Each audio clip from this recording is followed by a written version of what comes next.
popping my collar with a whole bunch of girls hanging around my locker. Even in the ninth grade, I had 6 girlfriends, 2 blacks, 2 whites, and 2 Mexicans. When I graduated, no, I'm lying, I just quit. I said, fuck going to school, cause I knew I had a gift. How to make a bitch come, how to make a nigga run, how to get a lot of money. I ain't talking about toys. If you think I'm telling lies, go on ask about me. In the 10th grade, I had cars parked down the street. And you wearing a school sweater, I'm wearing a black meat. And you got on Chinese shoes, I got gators on my feet. Now, ever since I can remember, I've been popping my collar. Popping my collar. Ever since I can remember, I've been working these hoes, and they better put my money in my hand. Now ever since I can remember, I've been popping my collar. Popping my collar. Ever since I can remember, I've been working these hoes, and they better put my money in my hand. Well, I'm the last Mr. Big, and they call me Diamond Eye. I can take my shades off, and I can blind the whole sky. Niggas shot me in my head, but I still didn't die. When I woke up out my coma, told my mama. I'm still working, so give me a minute. Drop the wickedest distortion. Mash up the whole place. Let's go. Badadum, badadum, badadum, badadum, badadum. Rock, rock.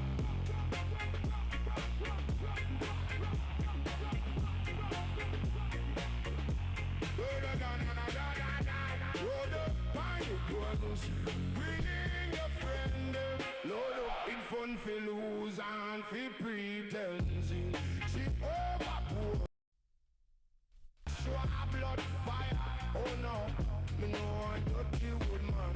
Hello, hello, hello, oh man. Hello, hello, hello, oh hello, hello, hello, oh Jano.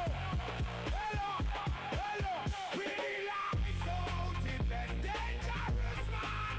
Cause we don't know. Entertain us.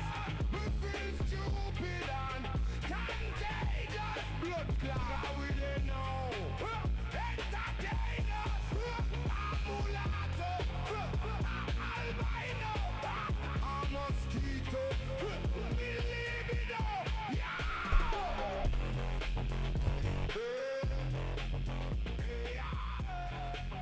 Okay, hopefully it's not too loud.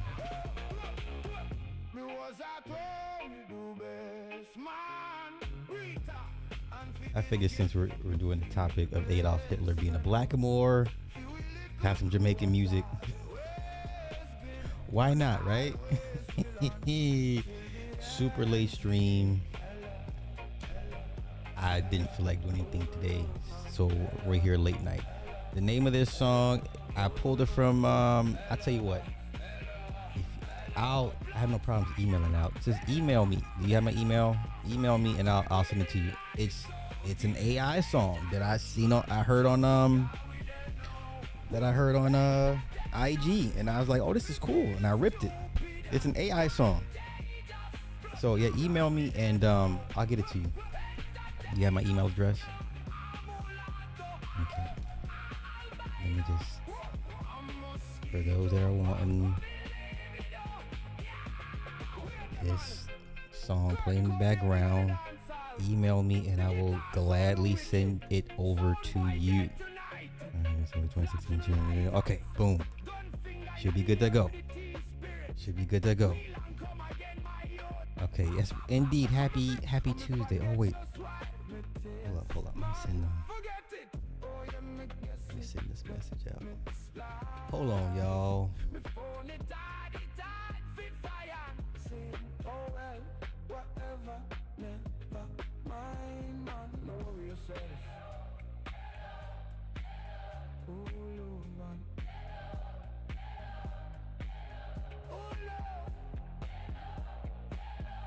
Okay, we should be good to go.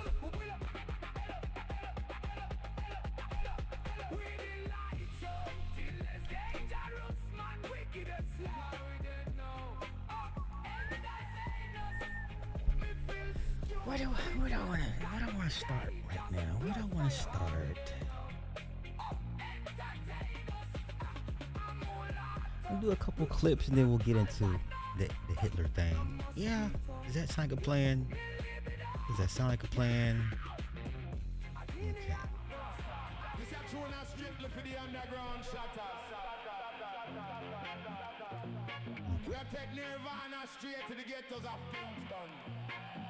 Yeah, I know. Listen, I'm on the West Coast. Y'all gotta cut me some slack. I wish they went to a universal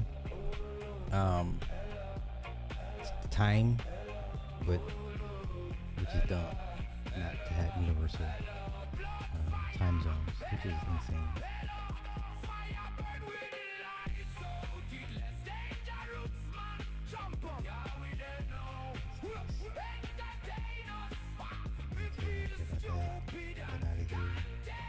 I'm just gonna burn through these clips and we're gonna get to the Adolf Hitler thing. Do this. Do that.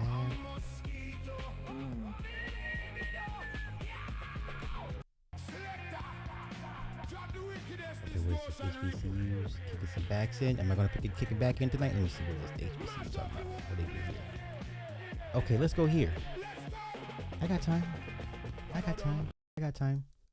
First ever top rankings of the nation's top 20 HBCUs, and they split the list right down the middle. The top 10 private schools and the top 10 public schools in the nation, and they base this on the following: student outcomes, ROI, return on investment, and graduation rates. Let's take a look at the rankings. So let's start with the top 10 public HBCUs. Coming in first place is North Carolina A&T State University, followed by FAMU, Prairie View A&M, Morgan State University, the University of the Virgin Islands, Tennessee State, Bowie State, Winston-Salem State, Elizabeth City State, and Delaware State. Okay, the sheer irony of all this is that your top 10 private HBCUs, Howard is backtracking off its de-enrollment. Morehouse has men wearing dresses and heels. Fisk University has its students living in shipping containers and is currently building a data center on campus. But okay, this is do what's best for y'all's kids. Now let's take a look at the top 10 private HBCUs. Coming in at number 1 is Howard University, Spelman College, Morehouse, Xavier University, Hampton University, Tuskegee. Where'd you go to? Which HBCU did you go to? Where'd you go to? Fisk, Talladega College, Clark Atlanta, and Tougaloo. Very, very interesting. And is your school on the list? Let me know. Okay. I got time. I always have time to kick in the backs of HBCUs. HBCUs and pit bulls. I'll never run out of stuff. Matter of fact, I got a pit bull right here. Ain't this about something? Lord have mercy. Lord have mercy. Is right on my chest, one on each side. I was scared that they will eat me. Regina says a pair of huge pit bulls that charged at her and killed her 11-year-old dog named Bella.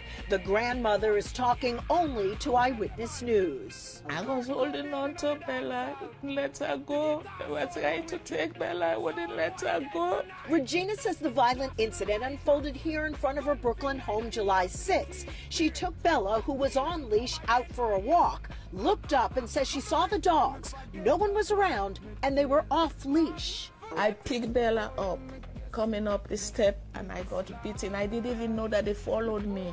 This is where Regina tripped and says the pits pounced. Lynette lives a few doors down. I just remember that frantic scream, like somebody died. Regina followed the dogs around the corner here to Church Lane and took these pictures. She says a man drove off with the dogs. Bella was dead on her front lawn. She was my companion. She doesn't deserve to die that way. Before the incident, Lynette says she spoke to another man who lives here about the dogs barking all night. She says he told her this. He got them because people are stealing everything he has on his property. This is that man. Where does the guy live? He live a little broken somewhere. David insists the dogs aren't his. He says this man sometimes lives in a truck with the animals parked on his street. Last time over here with the truck, when I saw the guy, I tell him, take the dog out. And he take the dog out. Regina wasn't seriously hurt, but did spend several days in the cardiac unit. I want this man to be held accountable. I want those pit bull, they are vicious. They have to be put down. Kimberly Richardson, Channel 7, Eyewitness News. There's right on my chest, one on each side. I was scared. Okay. I'm always here to kick in the backs of these despicable, disgusting breed of dogs. I will always have time. Let's see what we got here. What is this urban thing? So you went to wait. Houston, Tillotson, first HBCU in Texas. Nice. Okay, tell me about your experience. Would you do it again? Would you send your kids there? I'm dying to know because my dad was like, "You're not gonna go to the fucking HBCU." Even if I wanted to, my dad was like, "No." So please, educate me on your experiences. How was it? How did it shape you? Are you a better person for it? Would you send your kids there? I'm dying to know. I'm always willing. I always want to hear the other sides of the argument. Let's go here. Mixed kids. This is why I'm not the biggest proponent of biracials. Now, and don't get what I'm saying misconstrued. I don't think people understand the sheer confusion and complexities of being a biracial child. I don't know what that's like. I only assume, especially when the parents are not in sync, right? Because let them tell it. Oh, that's the greatest expression of love because they didn't see color. Blah blah blah. Okay, and then you raise a bunch of mixed kids that spend time trying to identify with one side or the other when they shouldn't. They should identify as their own. I've been saying this. Listen, if you're biracial, you call yourself black, okay, God bless you, but you're not black. What y'all should be doing is creating your own buffer class, your own little mini sub-ethnicity, okay? Because you're not black and you're not white. One side don't really get down with you, the other side put you on a pedestal for the wrong reasons. But let's go here.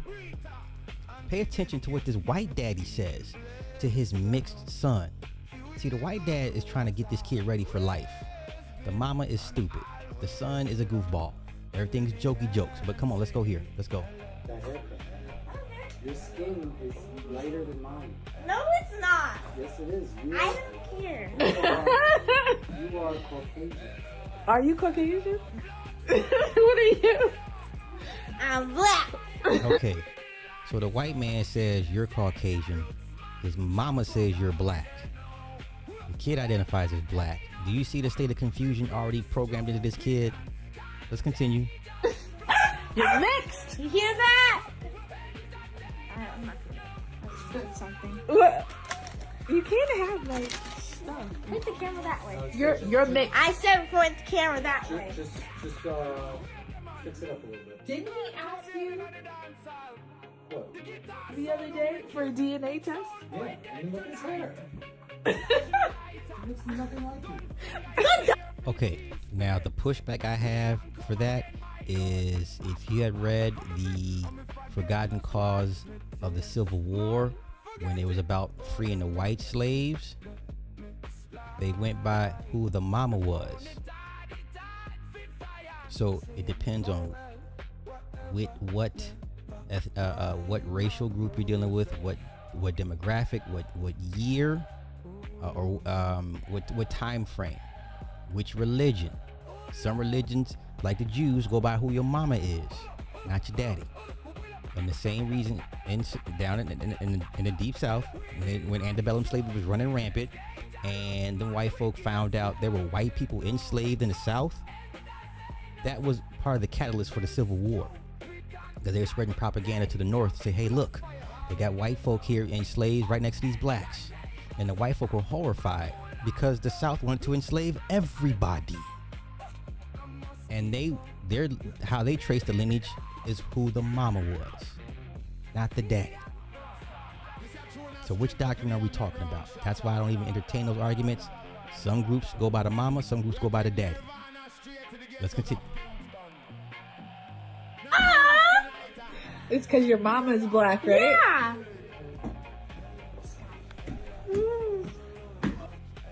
So did you catch what the white man said? His hair was a problem. It's like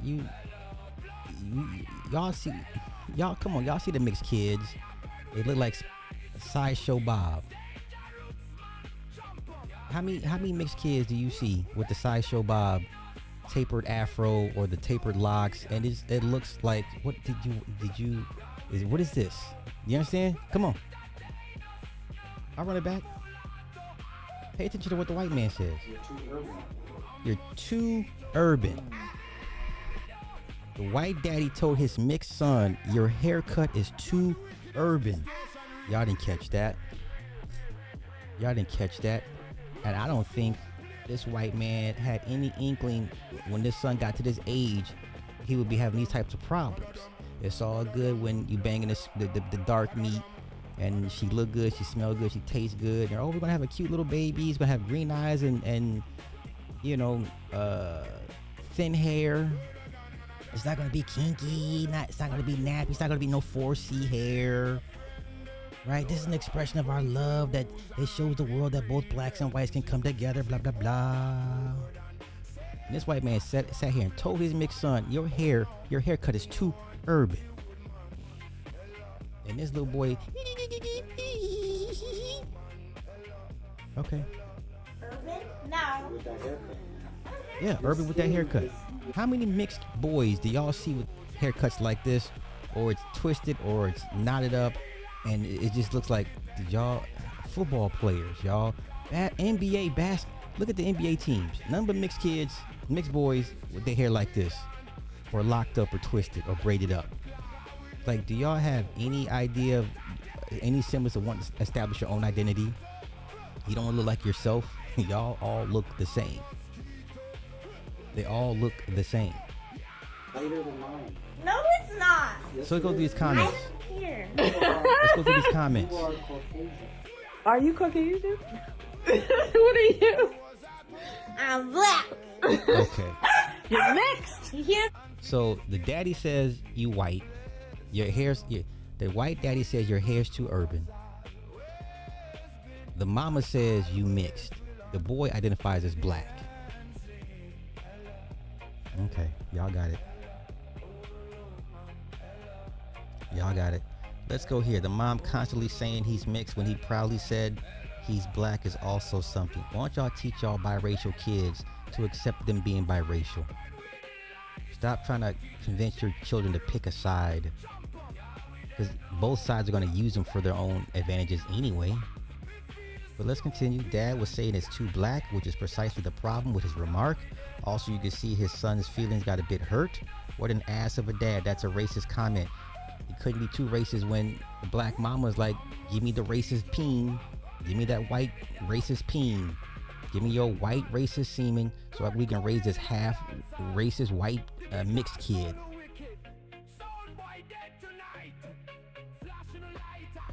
There is nothing funny about teaching this young man to shrink his identity to make others comfortable.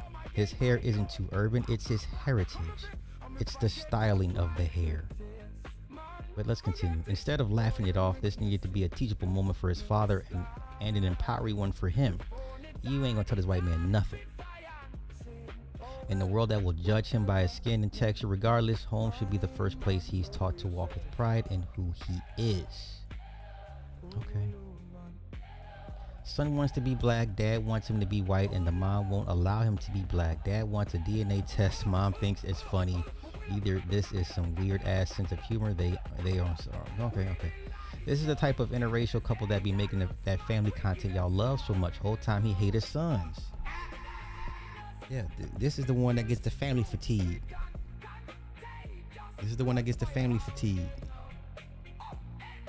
Okay.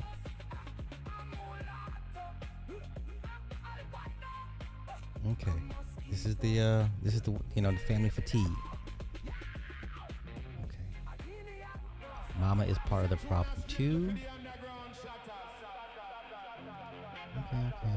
This is wrong on so many levels. Number one, as a Caucasian, when you decide to have a child with a black person, you better know, understand, and appreciate your child is black. Point blank. Oh, God. Okay. It is our job as an interracial parent to encourage your child's identity, for him to tell his black son, who in the eyes of society is going to be seen as a black man, that he is Caucasian, is disturbing. The dad said, I mean, look at his hair. He looks nothing like me. So basically, this dad wanted some chocolate on his arm, but didn't want to deal with everything else that comes with it. Most importantly, protecting and celebrating his black identity. I swear some white people have biracial children as a fad, like it's all cute in the moment. Okay, this is too long-winded. Listen, I understand how society will view the children. I get all that. But there's enough of them to form their own class and become an economic powerhouse for themselves. Isn't that why the black HBCUs were created in the first place, for those mixed kids of the slave owners? What the fuck are we talking about? Isn't that why HBCUs were created in the first place, to educate these mixed kids? What are we talking about? Society views everybody with a drop of melanin as black. What is that? What is that? Back then they were called swarthy. Back another time you called a Blackamoor. What are we saying? What are we saying? If you have a drop of melanin in you, you are not them. Once again, y'all got it, man. Okay. Once again, how many mixed men, young men, do you see with the same sideshow Bob haircut? All you have to do is turn on an NBA basketball game, and they all look the same. Okay. Let's go here. It seems that two things are happening at once in this video. On the surface, it appears the father is pressuring the child against a hairstyle that allows the child to feel more aligned with his black lineage. However, when you look deeper, it also seems that the father is struggling with feeling like he doesn't see his own identity in his own son. That came through when he made the statement, he looks nothing like me. Hopefully the family does some form of therapy. They're not gonna do therapy. Stop. You know what the white man's version of therapy is? Family fatigue. Grab the Mossberg 870 or the Benelli M4 and go to work on everybody. Or if he's really about it, he's got an AR-15 with a 16-inch barrel with a suppressor on it, with Trigon sights or maybe a red dot. And then for a backup, he's probably got a SIG P220, maybe a Glock 17 modified or a staccato, right? What are we talking about? What are we talking about?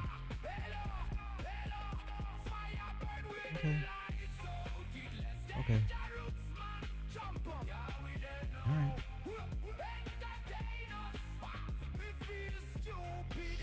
Okay, let's continue.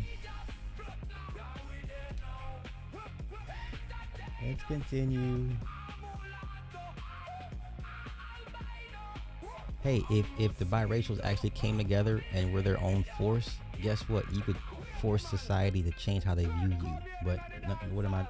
I'm just running my mouth.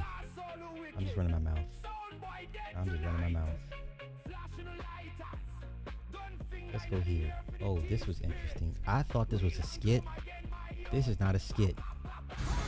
After my husband died, I did not have a healthy pregnancy the second time around, which is... Hold up. I legit thought this was a skit. This is a real story. This really happened to this woman. So her husband died. Let's go. I was lacking affection. I was lacking attention. I didn't get to do Lamaze classes and this and that and that. And so I still have a yearning to have a healthy pregnancy where I have love, belly rubs and whatnot. So I asked my friend Stephen Brown, hey, could you give me a baby? We've been friends since 2017. And so originally talking to him, I'm like, just put it in the cup and I'll push it up there or something. And then at the moment, he's all sitting there like, oh, would you help me? Did you do this and do that? And it's like, oh man, but that's like a relationship. So we start talking about those portions. We discuss schooling, names, discipline, vaccines, everything. Oh, come on. Oh man, hold up. Okay, hold up. Hold up. Damn it, IG. I'm gonna get to it. I'm getting to it. We're gonna go back. Okay.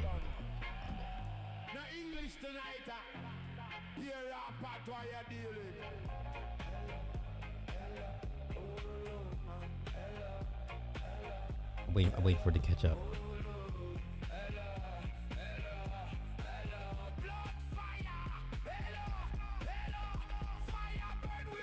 Almost there. Okay. It's 2017. And so originally talking to him, I'm like, just put it in the cup and I'll push it up there or something. And then at the time, at the moment, he's all sitting there like, oh, would you help me? Did you do this and do that? And it's like, oh man, but that's like a relationship. So we start talking about those portions. We discuss schooling, names, discipline, vaccines, every parental thing and you could cover before we even made this decision. And so I feel raped because it's like, why the fuck would you do that and then pull out and put the semen on the ground on the floor? I literally had to go wash my feet off because I felt it on my feet. Then, as it's happening, because I didn't have any anger towards him, this is my friend, I should have beat him at that moment when he came on the floor and started giggling and, you got some good coochie and we got to try this again. And he said gay ass comments like, you don't have to strap me down. You don't have to strap me down to get. I said, we never agreed to me having to strap you down or force you to give over your semen and your energy. Like, and I actually had discussed with him, like, you know, I got so many investments that's about to turn around and I'm getting paid out this week and I got a lawsuit paying me out that week and I want to take care of you, contribute to you as, you know, my child's father, because the best esteem that you're in as a man is the best esteem our child will be raised in. And even so, he... Oh my God. Are you serious right now? Okay, hold up. I know what I'm gonna do. Hold up. See, I gotta do it the old school way. Wait. I'm sorry. I didn't know I was gonna do all this. Hold on.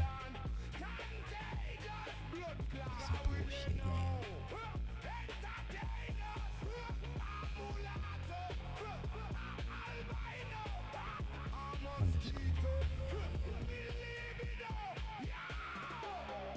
Because I want to hear the end of this. This story is really messed up, and it's kind of her fault. But hold on.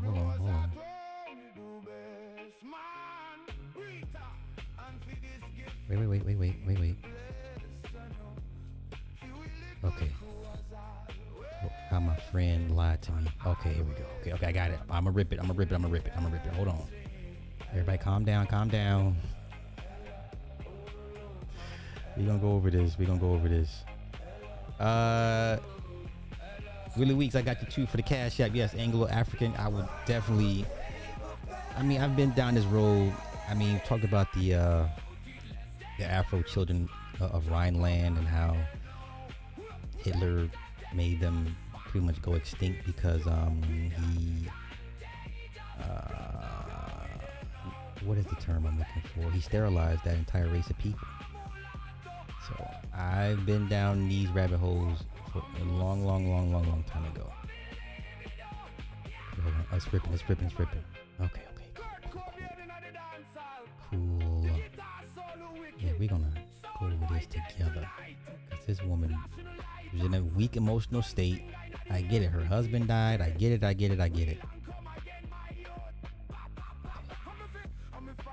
Got it. I'm gonna send it to myself. And we're gonna go over it together. Friend.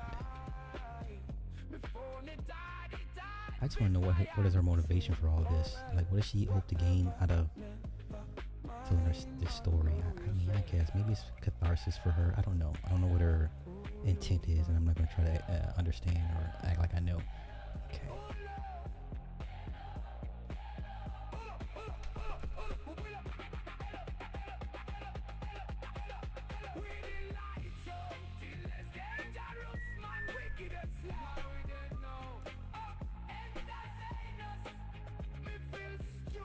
Hold on. I'm just waiting for it. You know, Gmail is the worst.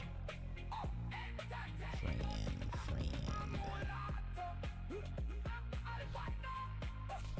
It's AI, bruh. It's AI. It's not a real song.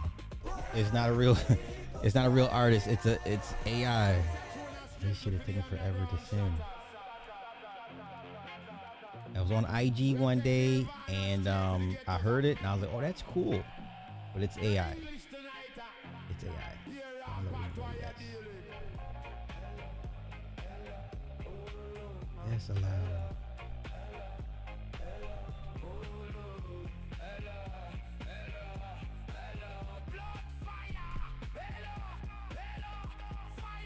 And listen, I almost prefer this version than the original.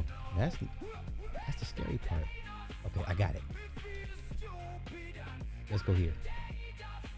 Ready? All right, this is the story of a lovely lady. Let's go. So yeah, this is how this story went from beginning to the end. After my husband died, I did not have a healthy pregnancy the second time around, which is that I was lacking affection, I was lacking attention, I didn't get to do Lamaze classes and this and that and that. And so I still have a yearning to have a healthy pregnancy where I have love, belly rubs and whatnot. So I asked my friend Stephen Brown, hey, could you give me a baby? We've been friends since 2017. And so now, I'm not going to sit here and act like this is not normal, okay? I've had people ask and I was like, no, or it just didn't work out for whatever reason. So I can understand why a woman would just ask her, a good male friend, hey, just give me a kid and, you know, we'll just work out the rest later on. Okay, so this does happen. Let's continue. Talking to him, I'm like, just put it in the cup and I'll push it up there or something. And then at the moment, he's all sitting there like, oh, would you help me? Did you do this and do that? And it's like, oh man, but that's like a relationship. So we start talking about those portions. We discuss schooling, names, discipline, vaccines, every parental thing and you could cover before we even made this decision. And so I feel raped because it's like, why the fuck would you do that and then pull out and put the semen on the ground on the floor? I literally had to go wash my feet off because I felt it on my feet. Then as it's happening, because I didn't have any anger towards him, this is my friend, I should have beat him at that moment when he came on the floor and started giggling and, oh, you got some good coochie and we got to try this again. And he said gay ass comments like, you don't have to strap me down. You don't have to strap me down to get. I said, we never agreed to me having to strap you down or force you to give over your semen and your energy. Like, and I actually had discussed with him, like, you know, I got so many investments that's about to turn around and I'm getting paid out this week and I got a lawsuit paying me out that week and I want to take care of you, contribute to you as, you know, my child's father, because the best esteem that you're in as a man is the best esteem our child will be raised in. And even so, he still didn't keep his word. And the next morning, he calls like 7 in the morning, texting me good morning. And that was great. We text throughout the day. But then the second morning thereafter, now the nigga don't say nothing. Completely ignores me. I call, how you doing? You all right? And this is what happens with men who have high sexual energy, where you was filled up for one day and now here's day 2 and 3 and all the rationale of I just agreed for a family, I just tried to, you know, create a relationship with my friend. Now it's just thrown out the window and I'm mistreated, which in a way I had never even been treated while we dated or while as friends.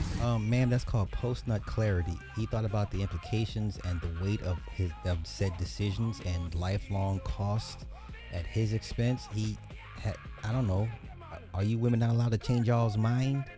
So why is this man not allowed to change his mind? Y'all change your mind the last fucking minute. Why was he not allowed to change his mind? But let's continue.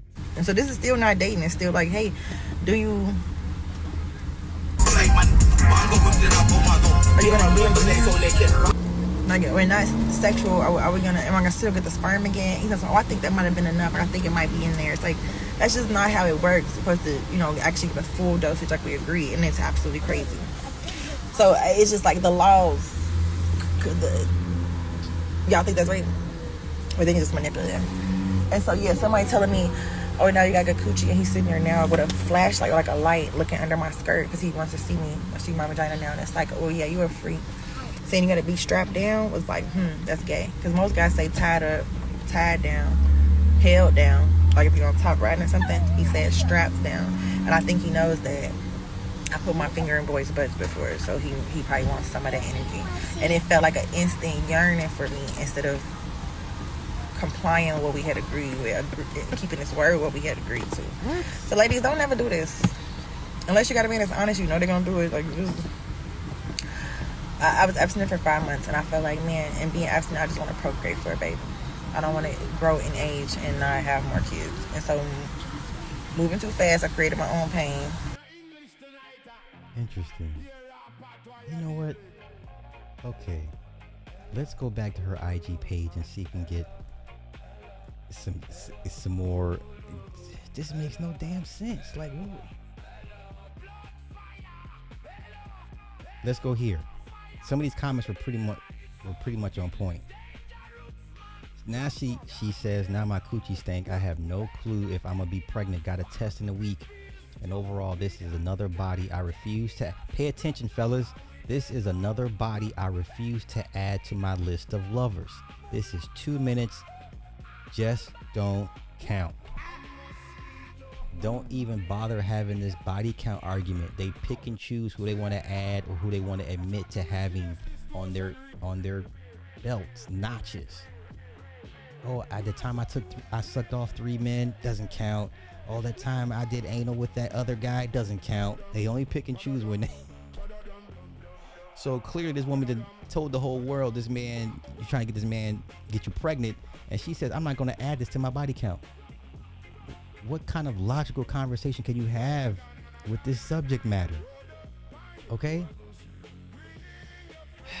Let's see. This is a good point. A lot of these men have no problem sitting in the friend zone for years until a woman is vulnerable enough for them to F on.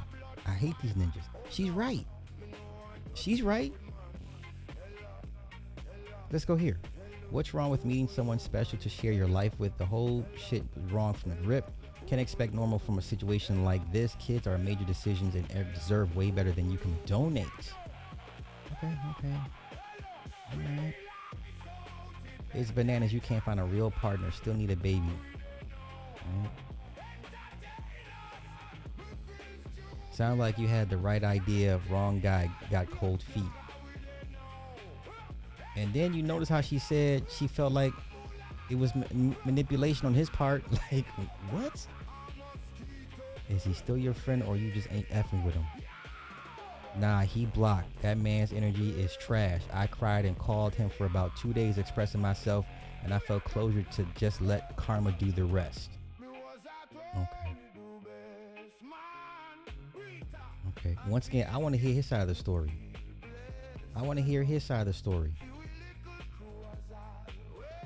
It's too easy to be like, oh, yeah, because she said it first. That means it's true. Let's see.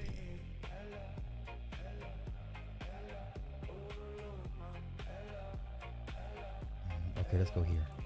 Okay, no. Okay. So she's saying she got finesse. I don't understand how. Listen, this is why I tell y'all, listen, when a woman wakes up, decides to accuse you of doing something to her years after the fact, there's nothing you can do about it. This is a perfect example. So this woman says she got finessed. Out of what? Out of what? What did she get finessed out of? This is scary times we live in, y'all. Wow, that's crazy. So he finessed you. Okay.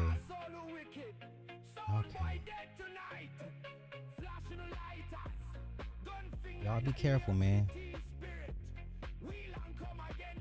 Alright, see, I see some baby, I see a onesie. Okay. Listen, like I said, there's nothing you could do. She can wake up one day and be like, yeah, 20 years ago, some random, I remember his name and he did something to me. And there's nothing you could do about it. Okay? Man. Right? Okay, let's continue. Women like that are dangerous. Extremely, extremely dangerous. Let's go here. I agree. He dodged a whole big ass problem. Let's go here. Rest in peace to Static Major. Let's go here. I want to get hit. God damn it.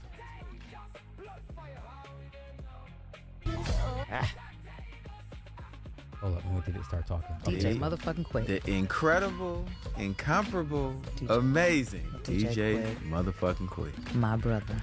This whole thing was effortless with him and Dre because at the time him and Dre weren't speaking because of whatever happened with Suge and all the back story. They hadn't spoken. Oh, so that record brought them back together. Hello? Truth brought them back together.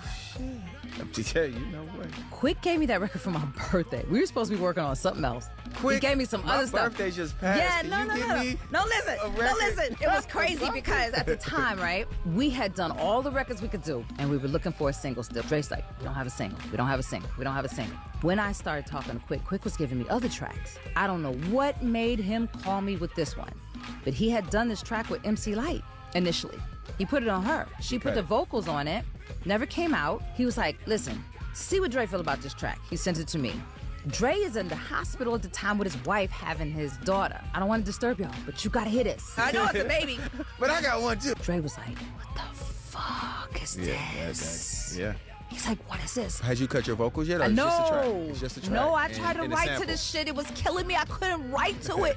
It was driving me crazy. Man, at the very least, if you're gonna be an artist in this business, be able to write.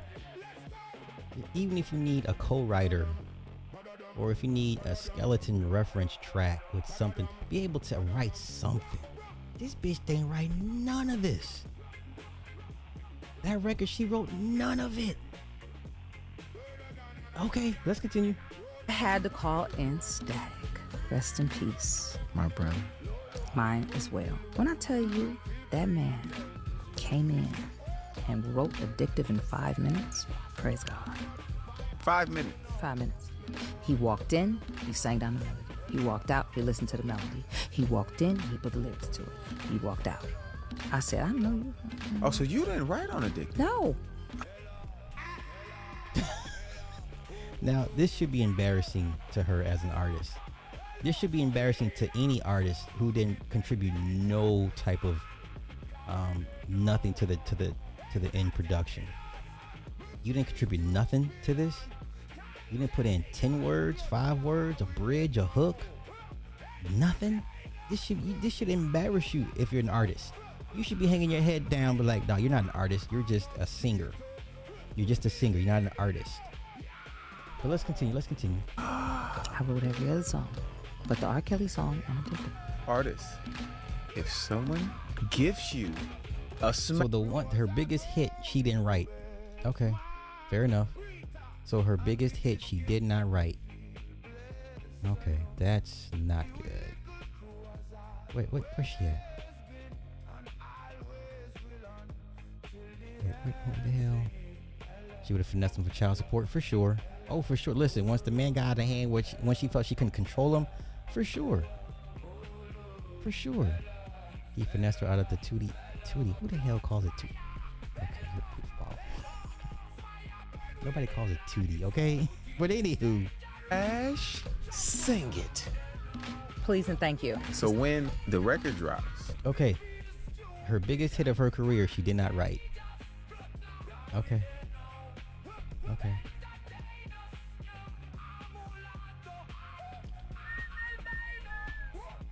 Let's go here. Do we either go to Kiki or Deion Sanders? Ooh, let's go to Deion Sanders. This is ugly.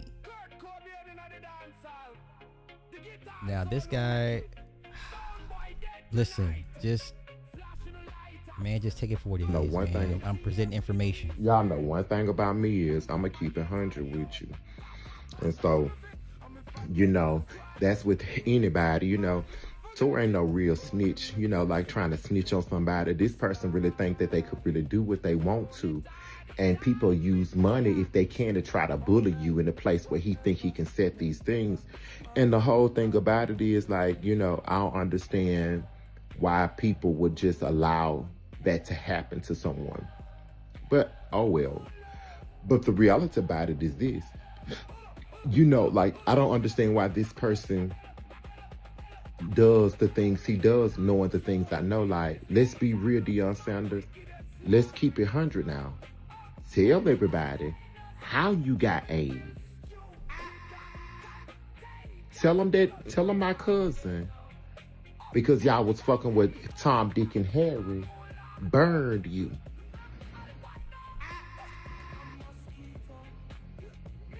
Tell these folks that you got AIDS. Tell these folks that the prep that you take is for to keep you undetectable.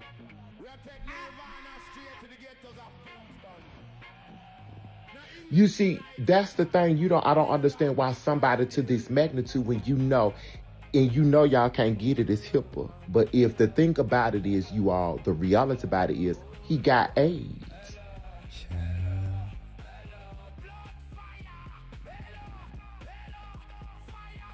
And that's part of the secret with the abuse too. Because you know he got AIDS.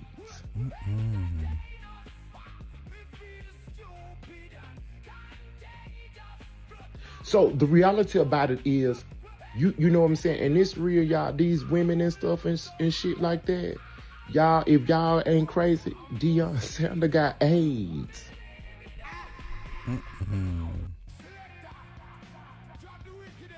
It is what it is. Sin to cease to desist if I'm lying.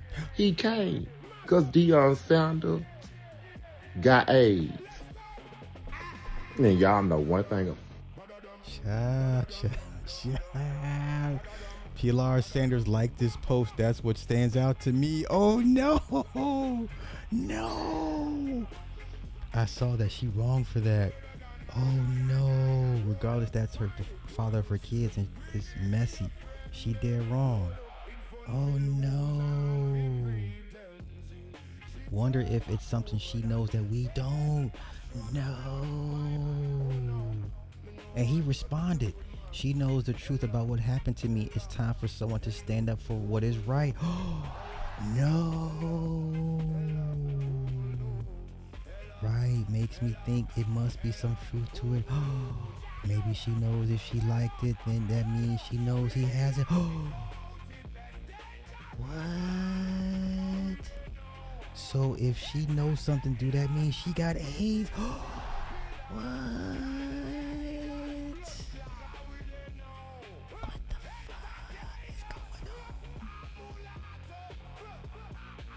Uh-oh. They're asking him, what happened to you? He's bi, is what you're trying to say? Well, what happened to you? Oh, no. Oh, no. Right, and he has taken great care of his kids, too. She wrong. Oh, no. She hella old and hella petty. No class at all. Just an old ex-trophy wife living through all of her kids. Oh, no. Oh, my God. She bitter and a mess. Damn, I didn't know they hated each other like that. Yeah, it's a genuine hate.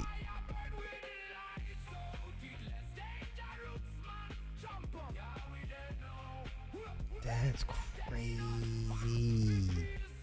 Let's go here. So what? Why are you worried about it? You came on here with no proof just for the sake of clicks and views. And again, if he does that, is none of your business.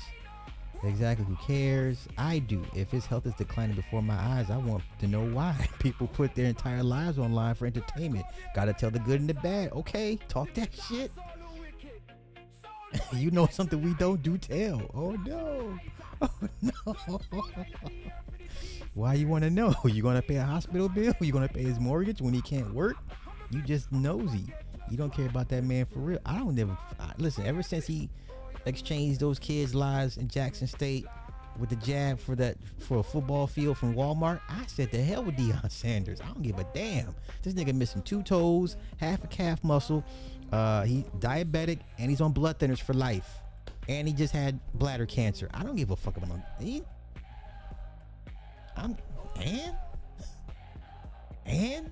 But let's continue.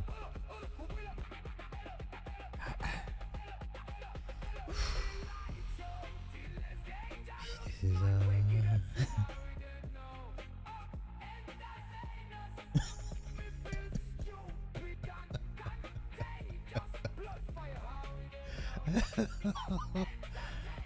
Oh, why is his ex-wife liking this statement? I'm asking for a friend.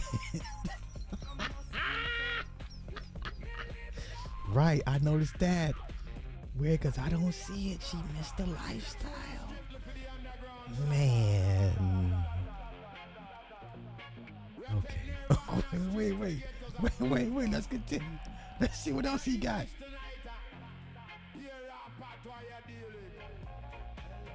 Okay, wait. Oh no. Oh, he's going in. Oh no, this is bad. Wait, y'all. Hold on. Tell the girls you charcoal. Oh no. Child. I'm looking to whip and I put my dreads back in, y'all. But anyway, people be like to play and stuff, baby. Tell these folks Deion Sanders that you charcoal. Honey, tell them. Tell these folks, sweetie, that you charcoal burnt. You see, when you play with something, baby, you got to play with something that, that you can be on the level with, baby. You see, you can't play with a boss like Tor. Because, see, Tor just call your ass out. You get what I'm saying? Tell these folks, baby, that you can make barbecue ribs. Because, bitch, you burn. Tell them you charcoal. Now, tell the girls that you charcoal. Tell them. Tell them, bitch, that you know how to light a grill. You better watch your pussies, ladies. Tell them, Miss D. Tell them why you bottom. Tell them. It ain't because, baby, you getting old. It's because when you skeet AIDS.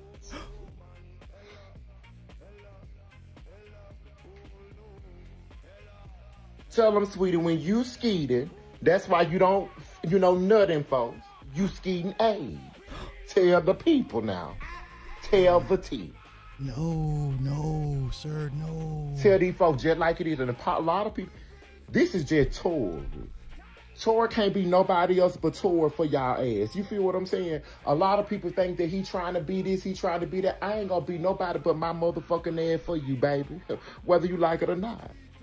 But tell them, sweetie, that you not a gas grill, baby. You charcoal. Tell these hoes how burnt your ass is. Tell them that Tracy Edmonds was an arrangement because you was fucking Rashad at AIDS. Tell them. Oh, no. No, not Tracy.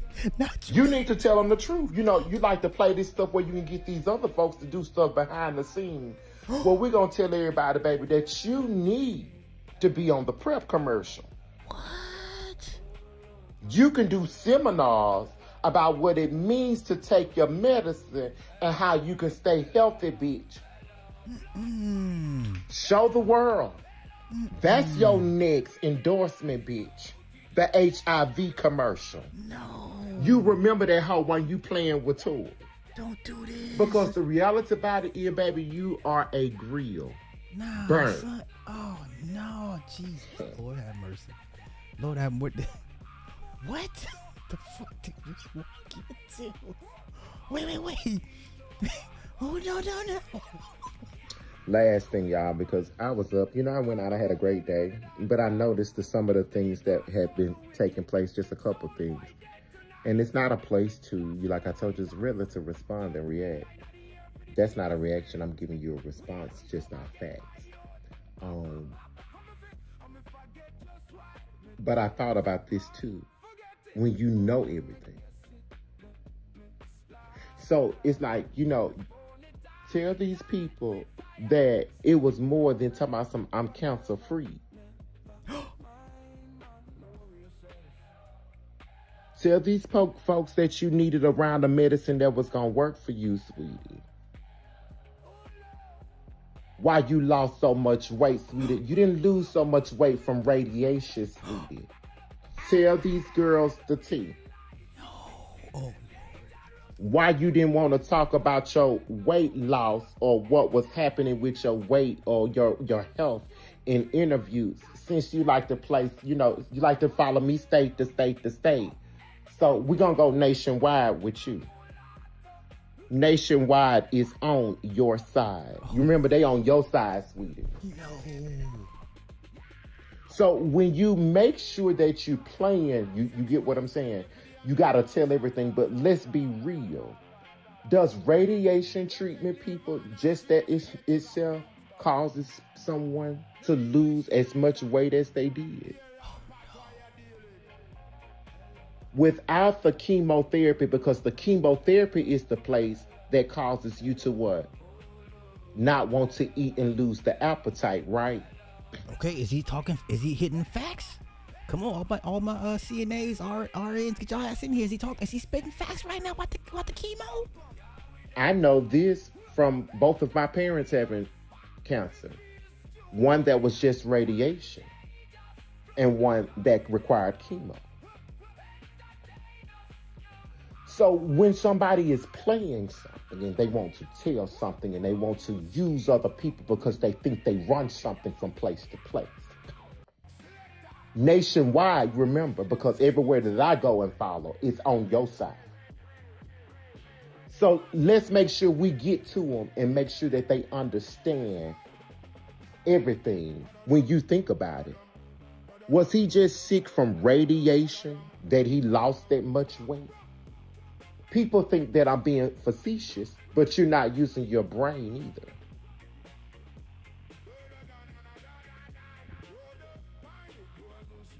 You're not using your brain.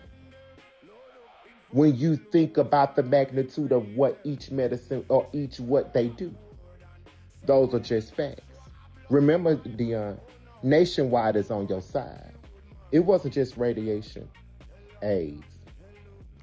Child, what the hell did we walk into tonight? Oh no. Oh no. Why are we here? What's up, y'all? So, I forgot to tell, I think that a lot of people fail to realize that when this incident and things were happening and stuff, that Deion Sanders used his own family. So it wasn't just like his sons going, get some ass or some things of that nature. And I think a lot of people don't understand that once his daughter started going to Jackson State, he started to pimp his own daughter out. And that's what y'all fail to realize. Shalomit Sanders was a prostitute known as the Dixie Chicks as well. It'll show straight from the conversations that she's had with the people that was connected through to me from Meridian, from Georgia, from Alcorn, where Deion then sent her on these missions to have sex with these people in places of prostitution. You got to understand how the connection works. Okay. So it's like this. He gets a percentage off everything that they make. So therefore, he builds a team. You get what I'm saying? And with his team, once they get an assignment, he gets a certain percentage off of it. That's how the money is actually made. Does this sound like defamation? Does this man sound like he's lying? But let's continue. So instead of his daughter and them asking him for some money, you get what I'm saying? He pimped his own daughter out so that she wouldn't have to ask them for some money. Shalomit Sanders was also a prostitute known as one of the Dixie Chicks. His sister as well. And from my understanding, they like coke, for real, coke, meth. This is how they are able to take multiple men at one time, both of them. So the reality about it is, when you go back and look, and no one can send me a rebuttal because it's just the truth, people. So if you go back and check, you'll see that Deion Sanders pimped his own daughter and sister out, for real. And that's been happening for a few years now. So, she just like one of the other people, one of the tricks of the trade. You feel what I'm saying? She probably not burned, but she a slut too. Shalomit Sanders. He pimped his own daughter out. Child, what the hell is going on? Oh no. A lot of people would say, you have a court case going on. You crazy. No, let me tell you something. The same abuse from place to place, where this person has been able to lay the foundation because they got money. I don't give a damn. I am what you call the realist. So if you think that because you have money that you can create a place of systemic oppression for someone that you may think less than because you behind the scenes and their pockets are full, they are supposed to be intimidated. There were several folks on horses with batons and bats and mace and whips ready for Martin, Jesse, Al, and the rest of the people trying to make sure that we have a right for where we at today. So we're not going. Because the reality about it is, people, them folks lied to secure a bond against a black man for $30,000 in an all-white county, and this man paid them. And lied about it. And so to be vigilant is what Tory is going to do. Okay. So he has a pending court case that he basically says that Deion is paying behind the scenes to kind of get him jammed up. Okay. We're almost done. Jeez, Peach. Let's go here.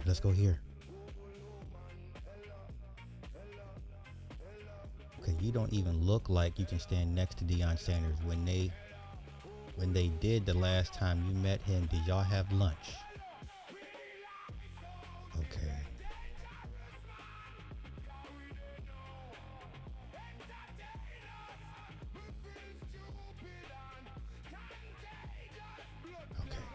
Let's continue.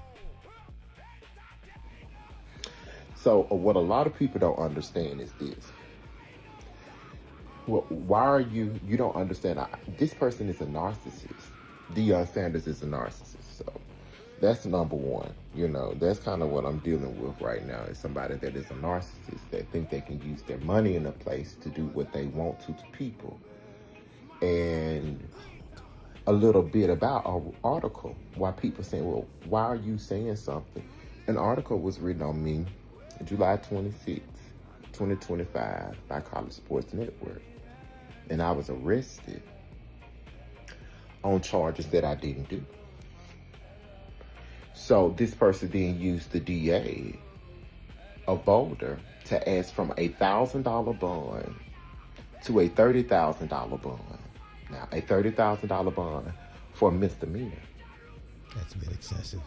That's very excessive. So when you tell me, well, why are you saying something now? You see, it wasn't even so much about what he got or something like that. But sometimes you have to match what people doing with their money by the influence of what you can give to what you know. You see, this is not about trying to get somebody or really trying to put somebody out. You get what I'm stating? But I am going to use the resources and tools that I have in a place to defend myself when someone does something continuously. You see, I'm about peace. But if this person was about peace, they had the opportunity to be peaceful and to exit my life peacefully. They chose not to. So since they chose not to, then these are the, it's called, you reap what you sow. The harvest happens because you reap what you sowed. You get what I'm saying? I've been stating this for years where nobody's paid me any attention. Now this person has used court systems in an all-white county with a black man, $30,000 for misdemeanors. She lied and stated that messages was happening on a certain day. This case still going on right now. I go back to court September 11th.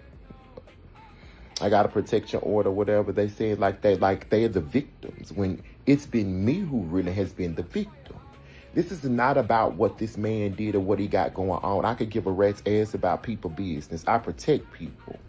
But you can't be mad that what he got going on is a part of my story. You see, I'm not here to please you, and I don't give a damn what you think about Tory. That's number one. Okay. Because see, you ain't paying no bills in here. Okay, let's go here. Wait. Why now? Listen to what Deion Sanders did. Okay, let's go here. This is the court case. So what a lot of people don't understand is this. Well, why are you don't understand. This person is a narcissist. Deion Sanders is a narcissist. So that's number one. You know, that's kind of what I'm dealing with right now, is somebody that is a narcissist that think they... So basically, he's accusing Deion of paying the DA to trump up charges against him for the time that he was arrested for a misdemeanor. Okay? Now, is it feasible for celebrities to sue everybody that talks bad about them, lies on them? No, it's not feasible. But this is madness. Okay. We'll definitely keep our eyes on this one. He goes to court September 11th. What's this? Okay, no. Don't want to see you dance, sir. It's okay. No, thank you. Anything else? Okay. All right. That's the D. This is all alleged, of course. This is all alleged. I don't know even how I got down this path. Please hit the like button. Just please hit the like button, just because I don't even understand how we got here. Okay, last clip, and then we're gonna get to Adolf Hitler. Okay, last clip. Easy Pete's. Let's go here. Yeah, Keke Palmer. I like Keke, but Keke is one of these new generation black feminists. Yeah, I think I feel secure in calling Keke Palmer a black feminist. And, you know, it is what it is, man. This is where we're at right now. So, I'll play this. Ladies, this is mainly for you. I want to get you guys' thoughts on this. Okay? So, we're here. Let's go here. Quotes. Because, you know, there's a lot of quotes. I hope this is, because this is one of my favorites. I don't want anybody in my house. Whoopi Goldberg has my favorite quote. She's like, no, I don't want anybody in my house. Same. And I'm like, I do relate to that. I love Whoopi's quote when she said, I don't want somebody in my house. I relate to that. I don't want nobody in my damn house. Baby, listen to me. Now you're talking. I mean, and speaking of relationship goals, do you have relationship goals? Like, what are your top 3, top 5 things, or, you know? I have one. Oh, period. And it is a Whoopi Goldberg quote. I don't want nobody living in my house. Girl, I feel the same. Yes, except it wasn't said like that. What was it said? I don't want anybody. What was no, it? I said I didn't want to live with anybody. Why is it so crazy when women say stuff like that? I think because people want you to believe that you need to be in a relationship. Why do they want that, though? I don't know, but I am in a relationship with my family. Ladies, is this feminist talk? I have no dog in this fight. I do not know women like this personally. Every woman that I know or work with has a man, lives with their man, they're married, whatever the case may be. I'm privy to a lot of conversations. I've yet to hear any woman that I am around talk like this. I'm talking Mexican women, white women. I'm not around too many black women, but okay, you know what? I think my oldest stepdaughter is like this, but my youngest, no. Shania for sure. Okay, so I could put where's the wife at? She's still here? Did she leave? This is definitely Shania. I could see Shania talking like this, but let's continue. I don't need somebody I kind of just met like 10 years ago or whatever. I don't need them in the house. I also feel like I love. I'm always open for love, platonically, romantically, hopeless romantic, all that kind of thing. But, and this is through obviously trial and error and experience, I just have realized that I don't value connection if it doesn't allow me to be my full self. Yeah. I don't want to feel in any relationship, and this is why I'm so grateful to have the family that I have. They let me be me. That doesn't mean I don't consider them. Yeah. That doesn't mean I'm not respectful. What does that have to do with living with your man? I don't understand that part. So if you're going to get married, how are you going to work out the living arrangements? Separate wings of the house? I get what she's saying, but it has nothing to do with why you don't want to live with a man. These are two different conversations we're having, but let's continue. That doesn't mean that I don't center them when the moment calls for it. Yeah. But there is this idea is that love has to cost you. That there's this idea that in order to have true connection, your expression of your love, your expression of engagement is simply not enough. This has nothing to do with why you don't want to live with a man. Well, maybe I'm missing the crux of the. Am I slow tonight? It is over my head? I don't know. Help me out. This is why I'm not interested. Yeah. Because I don't want to have to think about you. Wow. I don't want to have to think about what your needs are, why you're upset. I don't want to have to answer questions about why you're mad at me. Ooh. That's deep. That is deep. I don't want to have to worry about why you're mad at me. That is some deep shit. Now, I'm not saying it's a good type of deep, but that's a bar. Whether you agree with it or not, that is very, very, very profound. I don't want to have to worry about why you're mad at me. I don't want to have to worry about why you feel this way about. That's deep. That's deep. I'm happy for you to be at your house. I love a hit and run. Okay. I love a hit and run. And also some of the things that you're mentioning in my mind, I wouldn't even put them on anybody else because that's my. Yeah. Whatever happened to, it's my duty to make sure that I'm happy. It's my duty to make sure that I'm okay. It's my duty to deal with, Well, okay, I'm with you on that. Yes, happiness should come from self. It is not nobody else's job to ensure your happiness. I agree. But once again, we're conflating here.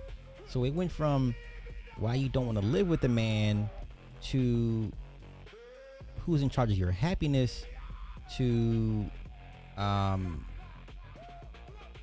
you being your best self, being allowed to be your best self. So we're having 3 different conversations all in this one question. This is crazy. Come on. I wrote a book called If Someone Says You Complete Me, Run. Yes. Because that's not what I need from you. I don't need to complete you. I just need to do me. And I need not to feel bad or to make myself less than in order to make you feel better. Okay, that's a bad relationship if you gotta do all that. No one's saying you should entertain or be in those type of relationships. You should never reduce or give up a part. Come on, stop. Now that's silly. But these comments, y'all. This is where we're at. Look at this. Yeah. Cheryl Lee Ralph tried to tell us with her long distance marriage 30 years strong. That's an open marriage. I don't think most people want to do that. Okay. That's why she don't age, because she ain't stressed about some random person she met 10 years ago. All right. Okay. My ex-husband still can't figure out why I don't want to be with him. One main reason is because I'm an only child and don't know about sharing. I'm not lonely. My house is meticulous and quiet. My hit and run is across town. Did y'all pay attention to what this bitch said? This bitch said, my ex-husband still can't figure out why I don't want to be with him. She says one main reason is because I'm an only child and don't know about sharing.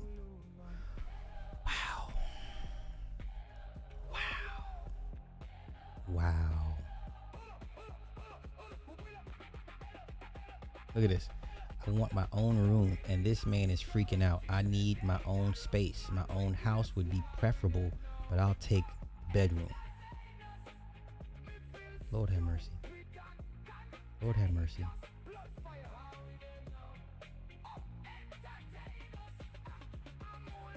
Lord have mercy.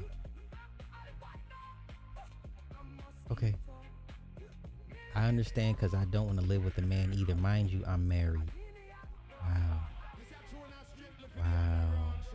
Hey, I'm not here to say these women are right or wrong. I'm just... Let me go give this woman a hug and a kiss and be like, I'm sorry. Because this is a cesspool out here. It is a goddamn... It's a lake filled with blood in the water, and the more I get older, the more I have failed dating stages, I'm realizing I don't want nobody in my damn house either. Girls saying my house is my safe space to recharge from the interactions I had outside of the house. Relationships are mirrors. When you're able to be your true self around them, that's the real deal. Family are people you know will be around regardless. It's safe. Partnership takes great vulnerability and trust to choose one another over and over again, and that's what I feel people most run from. I agree. Okay, I'm good. Oh boy. Okay, let's get to man. Let's get to Hillary, man. That was wild. That was a wild conversation. Shout out to Kiki, man. She's been killing it. She's been killing it. Oh, I heard Kendra G got a show on Oprah on the O Network. Shout out to her. I know the men are mad because ain't nobody picking them up for their shows on anybody's network because nobody wants to hear, I Hate Keisha content. So shout out to her. Let's see what the deal entails. Is it still too early? Let's see what we can. Okay. So Kendra G. It's called Dating Download on the Oprah Winfrey Network. It premiered on July 29th. It's a 10-episode digital dating series. That's what's up, man. Wow, congrats to her. That's huge. That's what's up.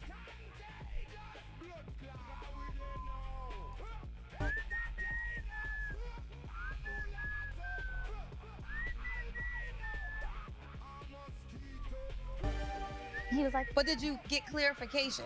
I mean, the pandemic was not that long ago. The pandemic was 6 years ago. That's now you're not in school yet.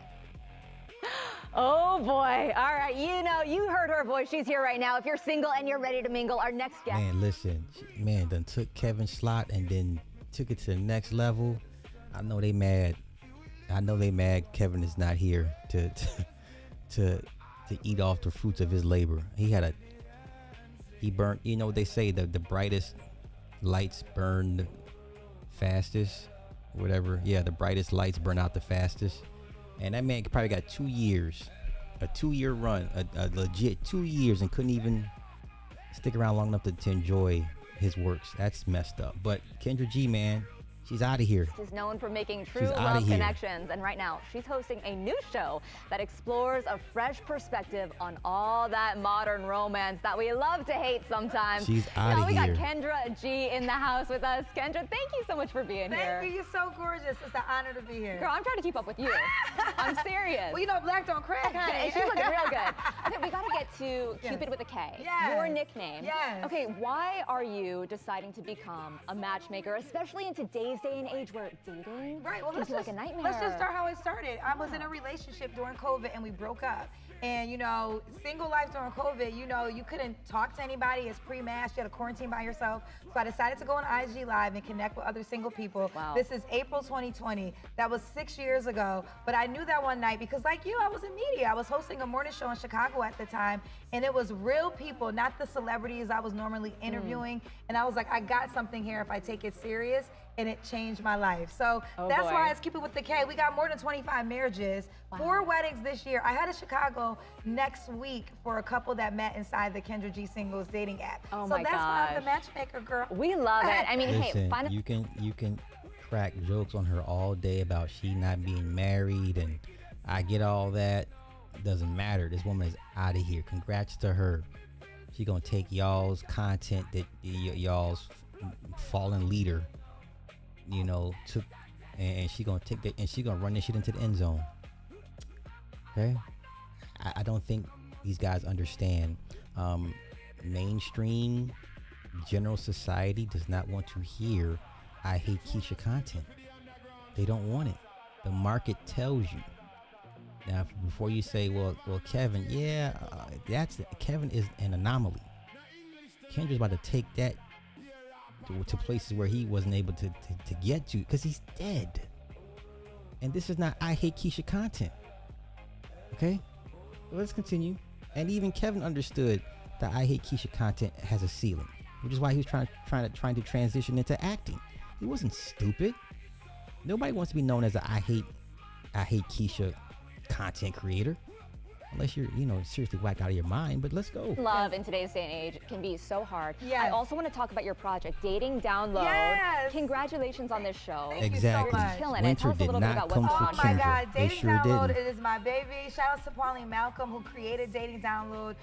Got the green light with the Oprah Winfrey Network.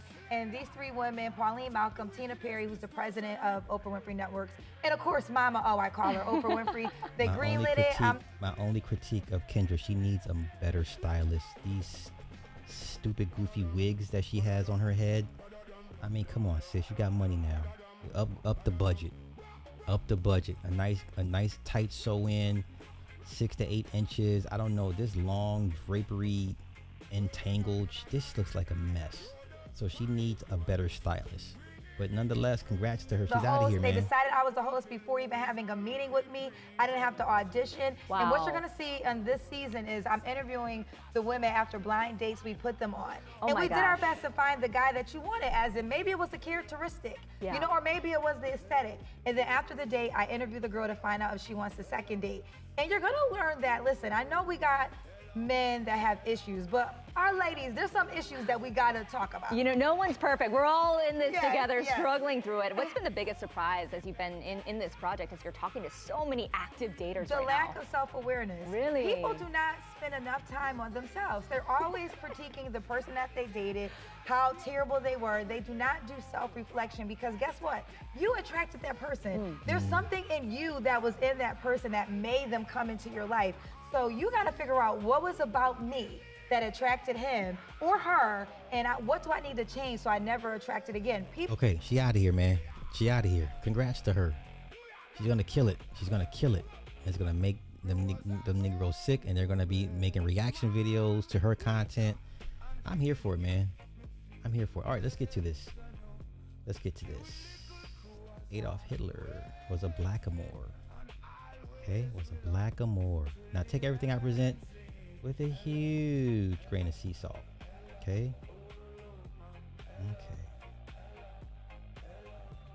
Once again, I'm not here to change anybody's position, religion, opinion. I'm just here to present stuff and make of it what you will. Okay.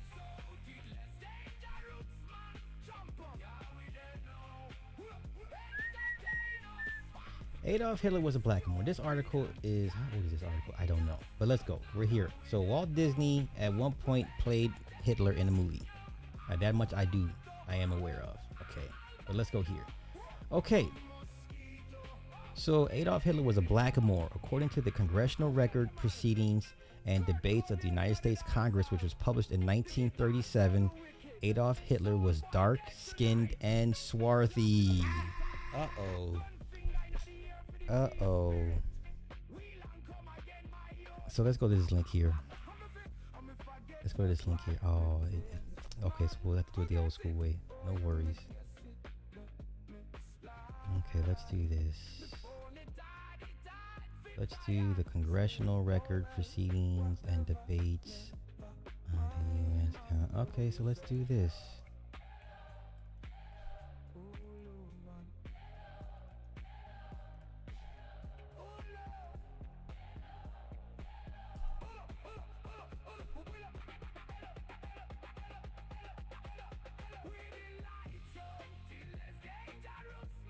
Okay.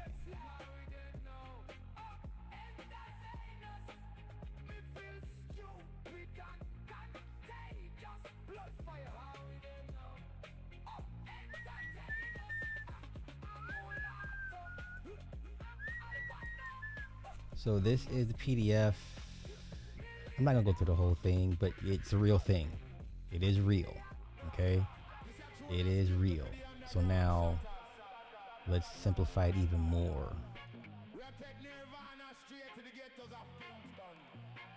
Okay, let's do this. Let's do this right here.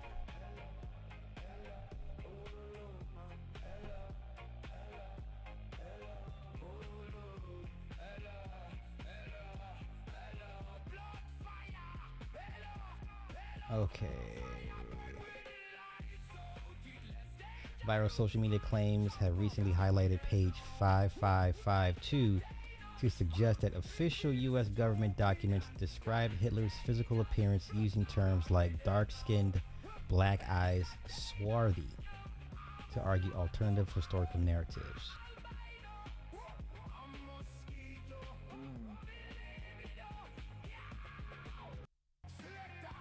So let's go to page 552. Is that it?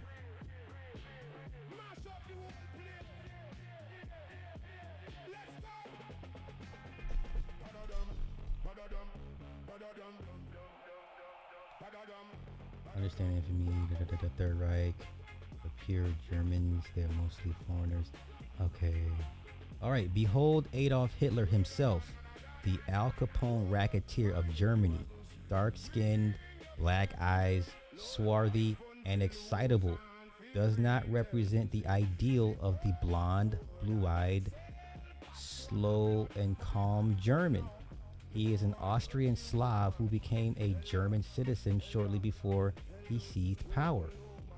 His first deputy, Rudolf Hess, the intellectual sadist and sycophant of Hitler, head of the Brown Stormtroopers, was born and raised in Egypt, and his habits are those of an Oriental. The Nazi Minister of Agriculture, Herdery, the boll weevil, horn borer, and agrarian parasite of Germany, was born and raised in the Argentine. The spiritual leader of the Third Reich, Alfred Rosenberg, is a Latvian Slav. Not one drop of German blood flows in his veins, but he is the most fanatical religious racketeering preacher of pure Germanism. Wow. Holy cow. Holy cow. Here it is there. Page 5552 of the U.S. Congressional Record, the year 1937. Holy cow.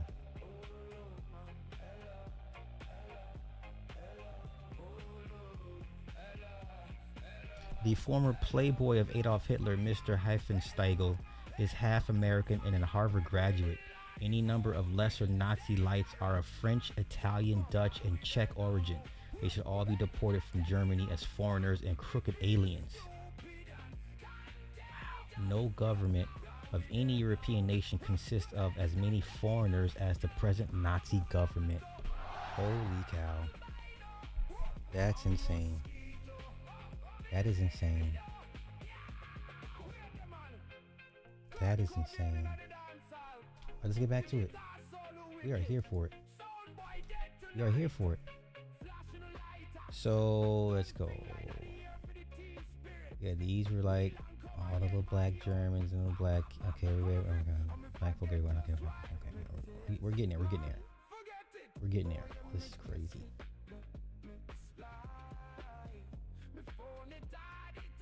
Okay.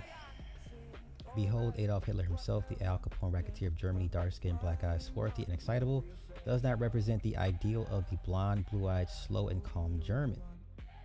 Swarth, Gothic, Swart, Saxon, Dutch, black, darkly brown, tawny.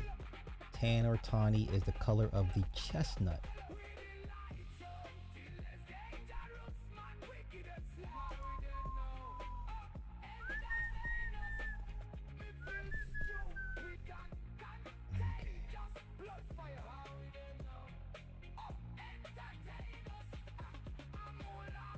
Let's go here.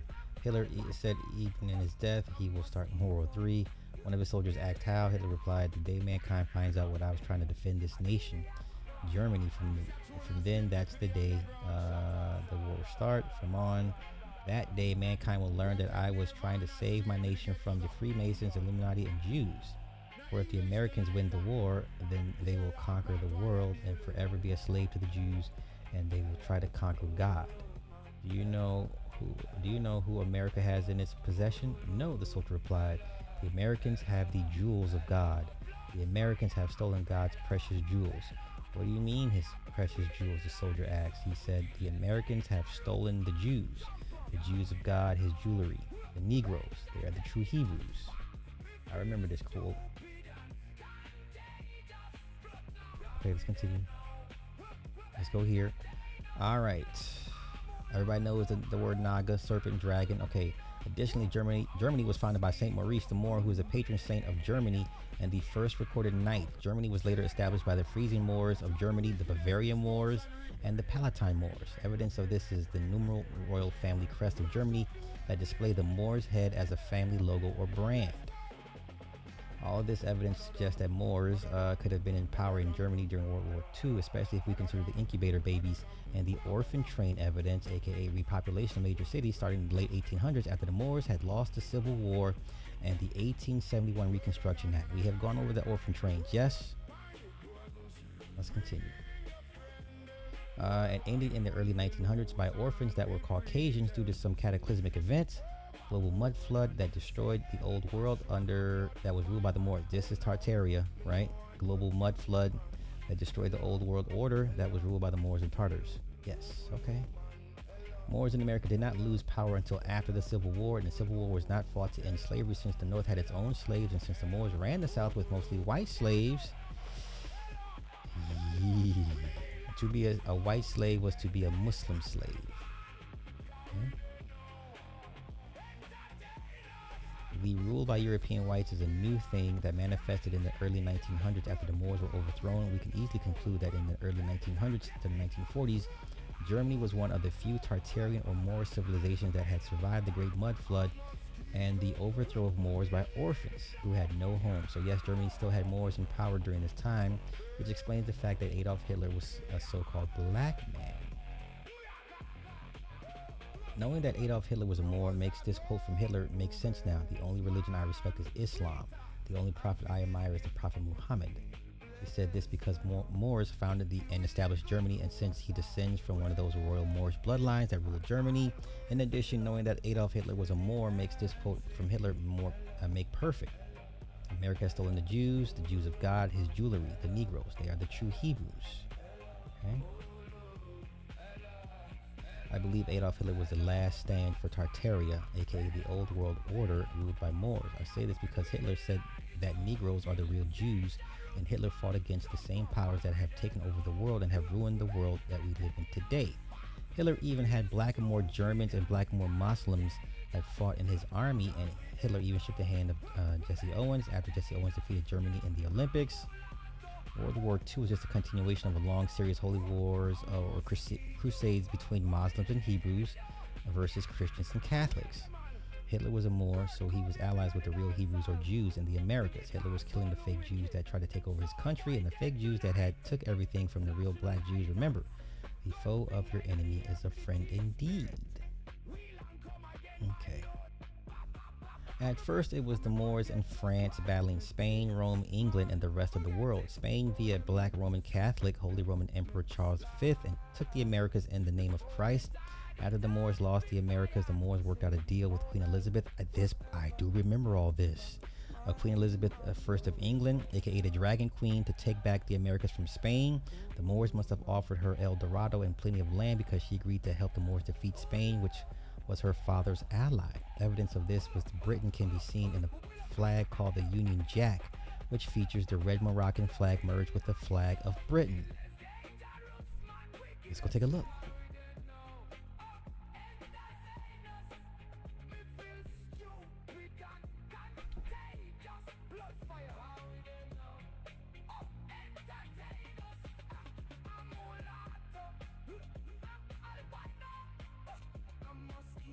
Let's see.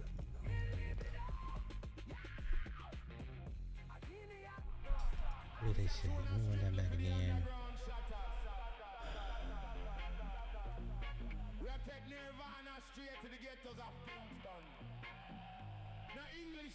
Okay, Moroccan flag merged with, okay, Moroccan, okay, wait.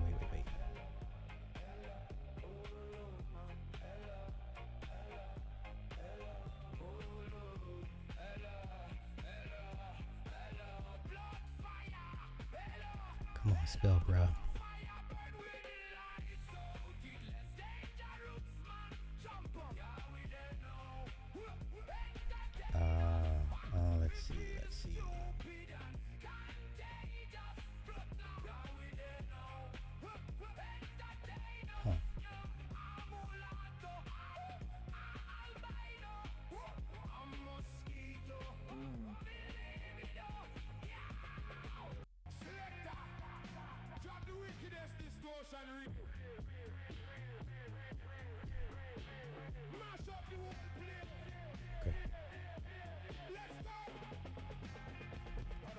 Interesting. Okay, let's continue.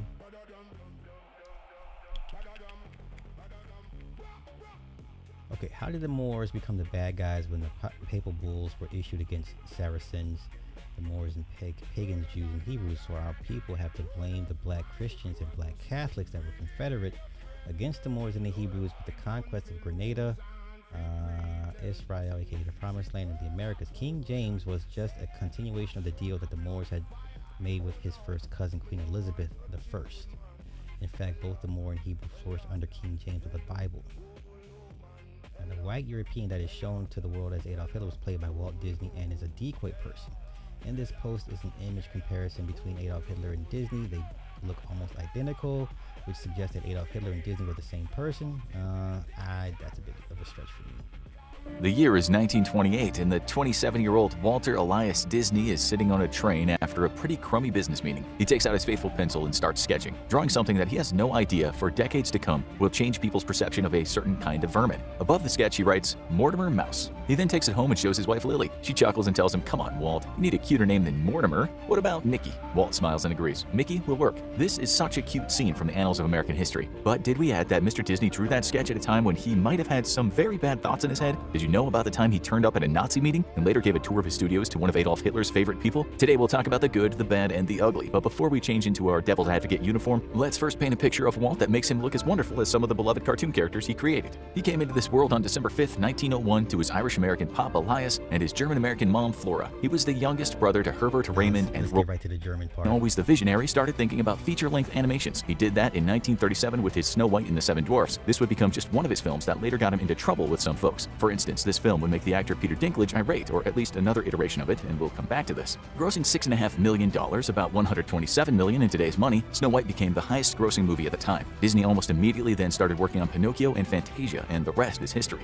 His fame was cemented. Life was good. But on the other side of the world, a man named Adolf Hitler was talking about this Jewish problem, and a lot of poor, angry Germans were listening to him. War was on the way, and Mr. Disney somehow found himself partly wrapped up in it. Let's now change into our devil's advocate uniform. So the war broke out, and Disney did his bit for the Allied war effort. That was making an anti-Nazi propaganda cartoon called Der Führer's Face, originally titled A Nightmare in Naziland. In it, Donald Duck is a Nazi, but spoiler alert, it was all just a bad dream. As the war came to an end, Mr. Disney was becoming a lot more conservative. There's nothing wrong with that, of course. Lots of things in life need conserving, but he was also, how should we say, a rampant anti-communist. In view of the extreme violence that Joseph Stalin had wreaked on mankind, that wasn't a bad thing either. But did Disney's views have a selfish bent? The so-called Red Scare got ugly in America, and many people who were just progressives and wanted a fairer society were hunted down. One of the men doing the hunting, the one who seemed to lack ethics at times, was the FBI's J. Edgar Hoover. He promoted this Red Scare propaganda and the attendant restrictions of free speech, which is never a good thing. The Red Scare also promoted moving against those associated with the American labor movement, which suited that big employer, Mr. Disney. Hoover was called by some a racist, a bigot, and a homophobe inside a country that had an awful track record for racism. Hoover tried his best to bring down the civil rights movement and met with the great Martin Luther King Jr. He was also pretty close. Okay, so let's skip ahead. Almost done with this part. Let's go. Lost and end up in a room full of guys and say, oh, the Nazi meeting. Wrong place. This was an American Nazi organization, and its racist, anti-Semitic Nazi ideology was clear to everyone. There was also a lot of this sentiment going around at these meetings, so Disney must have heard it. But did he agree with it? Then there was that time he gave a German woman named Leni Riefenstahl a tour around his studios. The year was 1938, and this woman, a film director, was already a close acquaintance of Adolf Hitler. Hitler adored her because she made propaganda movies for him, 3 in total. This is how she described first watching Hitler at one of his many speeches. It seemed as if the Earth's surface were spreading out in front of me, like a hemisphere that suddenly splits apart in the middle, spewing out an enormous jet of water so powerful that it touched the sky and shook the earth. To her credit, her films didn't expressly show anti-Semitism. They just embraced what she thought was the greatness of Nazism. She was an excellent artist, but after the war she wasn't exactly popular, even though she admitted that she hadn't been aware of Hitler's genocidal intentions. She later said that meeting him was the biggest catastrophe of my life. But that doesn't mean she didn't agree with Nazi, racist, and anti-Semitic ideology when Disney was giving her the royal treatment at his studios. She too believed the Jews were the cause of all the world's problems, remarking that after the visit that it was gratifying to learn how thoroughly proper Americans distanced themselves from the smear campaigns of the Jews. This also doesn't mean that Disney thought the same, but again, he sure liked to flirt with Nazism. His kind of treatment of this woman might have just been in relation to the art of filmmaking, or as people have since pointed out, it might have been in some part an effort to get his films back into Germany after Hitler banned Hollywood because he said it was controlled by the Jews. Moving on from Nazism, was Disney racist when it came to African Americans? Were his movies just harmless fun or inherently offensive when it came to people with darker skin colors? Back in Disney's day, many black activists said yes, his films were racist. They said he perpetrated those ugly ugly and racist black stereotypes in his cartoons. It was the film Song of the South that got him in the most trouble and still does today. The present Disney company is a bit ashamed of this movie, and there is good reason to feel that way. Here's how one person summed up the synopsis of the film: a plantation full of happy-go-lucky slaves who are more than willing to do the bidding of their masters. Another critic called it one of Hollywood's most resiliently offensive racist texts, and yet another called it a dangerously glorified picture of slavery. One thing's for sure is Disney was not doing realism here. As one person later said, it was certainly an insult to American minorities, but did it mean Walt Disney was a racist? Was he just ignorant when he should have been sensitive to moral standards and people's feelings? That same person who had access to the Disney archives didn't think he was racist. He once said Walt Disney was no racist. He never either publicly or privately made disparaging remarks about blacks or asserted white superiority. Like most white Americans of his generation, however, he was Okay, racially insensitive. Like that makes it any better. I'm like, really? Song of the South.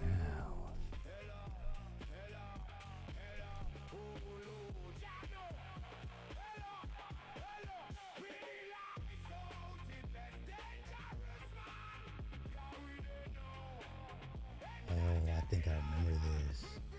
Here's a question for you. How many of you went to Disneyland and were able to ride Splash Mountain before it closed in 2023?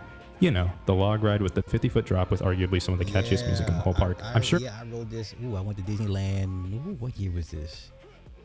This is way back when you still had the like the credit cards, the Disneyland cards.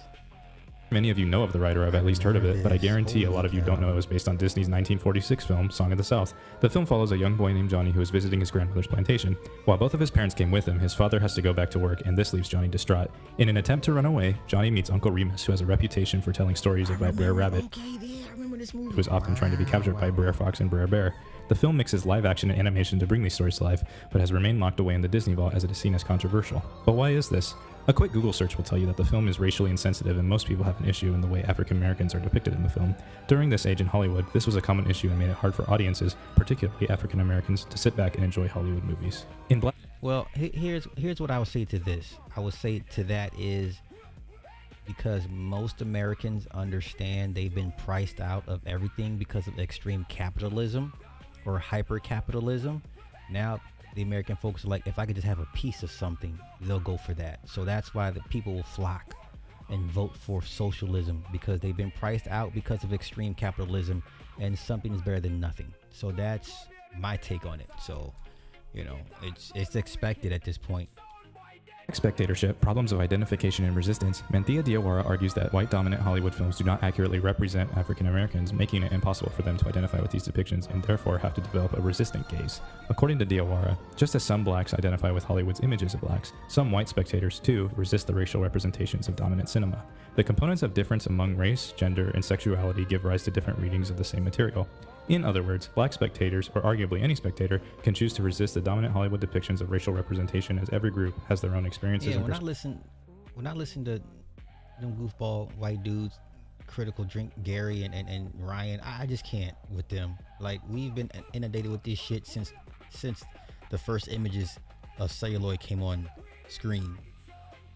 So whatever their issues are with Hollywood and their plight and their complaints about race, I don't care. Long overdue. Now you see how the other side feels for once.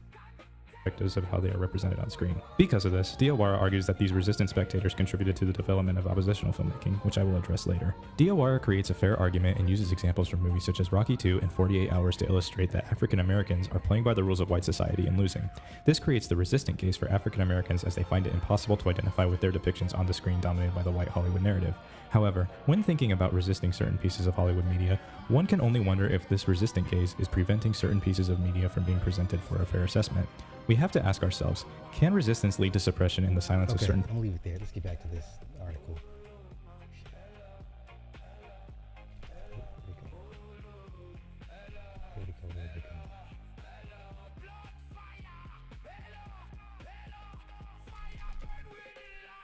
Hold on, let me pull it up. Hold up, let me find it.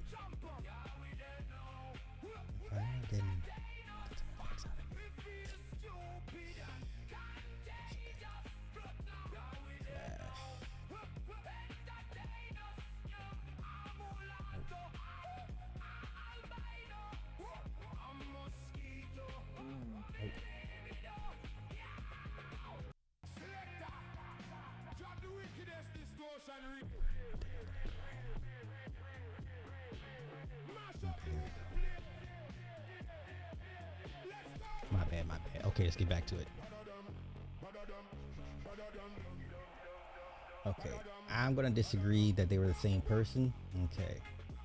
So, according to said video, Walter Disney also worked with Nazi scientist Werner von Braun. The name Werner von Braun is well known for two primary reasons: his groundbreaking work on rocketry that allegedly landed a man on the moon, and his work at a concentration camp as Nazi under Adolf Hitler. Known for a third reason, his work with Walt Disney. Okay, let's see.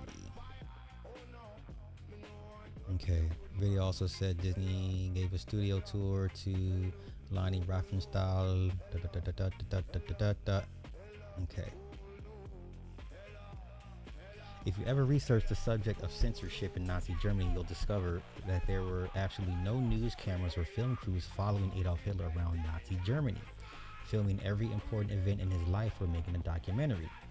The thought of that is completely insane, since Hitler rarely made public appearances. All the so-called film footage of the Caucasian decoy known as Hitler is just fake film footage from Hollywood newsreels. A decoy person used to impersonate somebody else to draw attention away from the real person. A newsreel from a short documentary film containing news stories and items of topical interest, which was prevalent between 1910s and 1970s. Newsreels were a source of historical history, current affairs, information, and entertainment for millions of moviegoers. Okay. Okay. All of those photos of the Caucasian decoy of Adolf Hitler are photo ops and film stills from those same newsreels, which is nothing but just a lot of handshaking, walking from a car into a building, walking from a building into a car, inaudible speech and laughter, over-exaggerated hand gestures, and a lot of obvious posing. What did Adolf Hitler mean by the blonde-haired, blue-eyed Aryan race or master race? Well, Hitler was referring to an extinct race of Moors that ruled Europe, had blonde hair and blue eyes. One of these post images is Queen Ellen More. She was from Scotland, and she was the Queen of the France. She was Merovingian lineage. Notice the golden cross of Lorraine that she is holding, which is a symbol of France and free energy. Let's go take a look.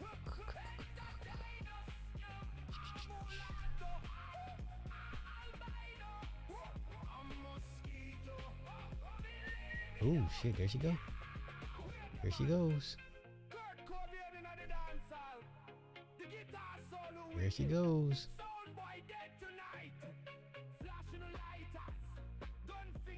Dark skin, blonde hair. Targaryens. Okay, George R.R. Martin, we see where you got your inspiration from.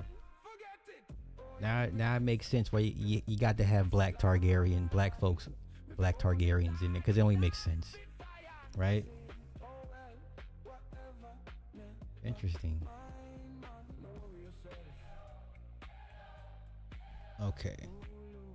Ellen More of the courtiers of King James V, or the Moorish lass as they dubbed her. Who was Ellen More? The most immediate answer would be she was one of the Margaret Tudor's maids and a favorite of the royal household, for she was pampered with costly clothes. In the treasurer's accounts of 1512, a black Elaine or Elaine More was gifted 5 French crowns, and again in 1527, 60 shillings were gifted to Eleanor the Blackamoor. In between, there are other records of money or expensive gifts given to black maiden or black ladies who might be or include Ellen More. Huh. You see why white folk get upset when, you know, I'm talking regular white folk. Regular white folk like Gary, Nerdrotic, and Geeks and Gamers. Those are regular, schmegular, non-important white dudes. You don't think George R.R. Martin understood the assignment? Did you hear him ever object to HBO inserting black folk into the Game of Thrones, House of Dragons? Like, what do you mean black Targaryens? Well, here you go. 1512. 1512. Okay. Let's see. The late Imtiaz Habib uncovers a black population in English history in a time period before English black populations became known through the transatlantic slave trade. Starting from 1500, he traces the presence of African people in the English court to Henry Tudor's Spanish policy and connection, thus situating the British Isles in a larger European political, social, and economic context. As a result, in 1501, several black people arrived in the Tudor court as part of Catherine of Aragon's royal retinue as noted in a letter exchange between the princess's parents and their ambassador in England as observed by youthful Thomas More. Meanwhile, in Scotland, the first African who made into the treasurer's record is Peter More in the year 1501. His presence in Edinburgh, Habib argues, probably has its roots in the privateering of the Barton brothers of Leith. The Bartons had a letter of marque that legitimized their pirating Portuguese ships, which were often loaded with human cargo from West Africa. People like Peter More were brought into Scotland, in other words, as booties. Hold on, y'all. You want to talk about it? Come here. Oh, come here.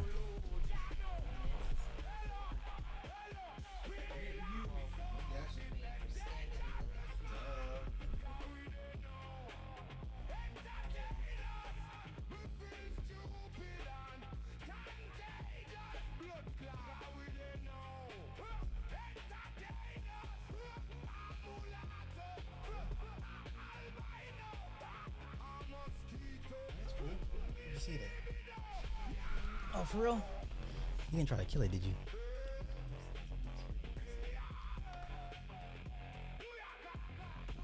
Just like your ancestors, kill everything that you just. Anywho, y'all, let's get back to this. All right, so here's a black Targaryen. Here she is, 1512. Interesting. Okay. In a comic poem titled Anne Blackamoor, Dunbar describes when she is clothed in rich attire, she gleams as bright as a tar barrel. When she was born, the sun suffered an eclipse. The night be glad to fight for her sake, my lady with the huge lips.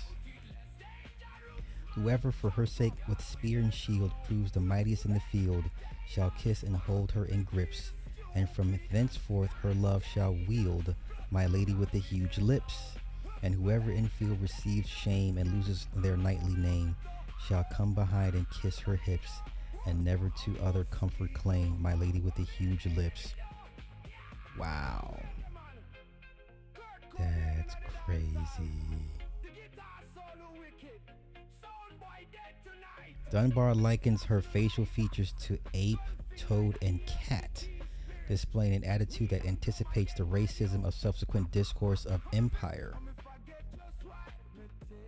Dunbar's poem shows that the luxury Ellen More and her companion enjoyed is but one side of the story. Despite all, they were but a novelty, objects to be put on display so the court may have an extra exotic flair. But on the other hand, their presence and impact on James's court are historically significant.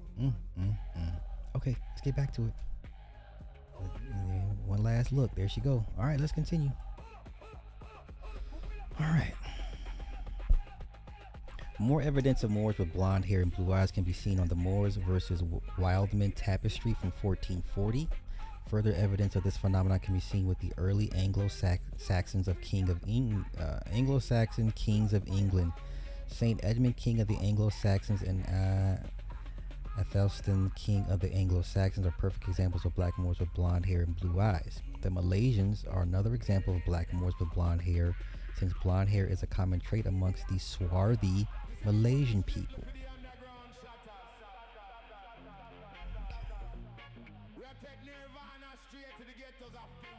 People miss the obvious, since Hitler clearly didn't want imposter Jewish slaves mixing with the royal Jewish Moorish bloodlines, hence the reason for the ethnic cleansing of the fake white Jews.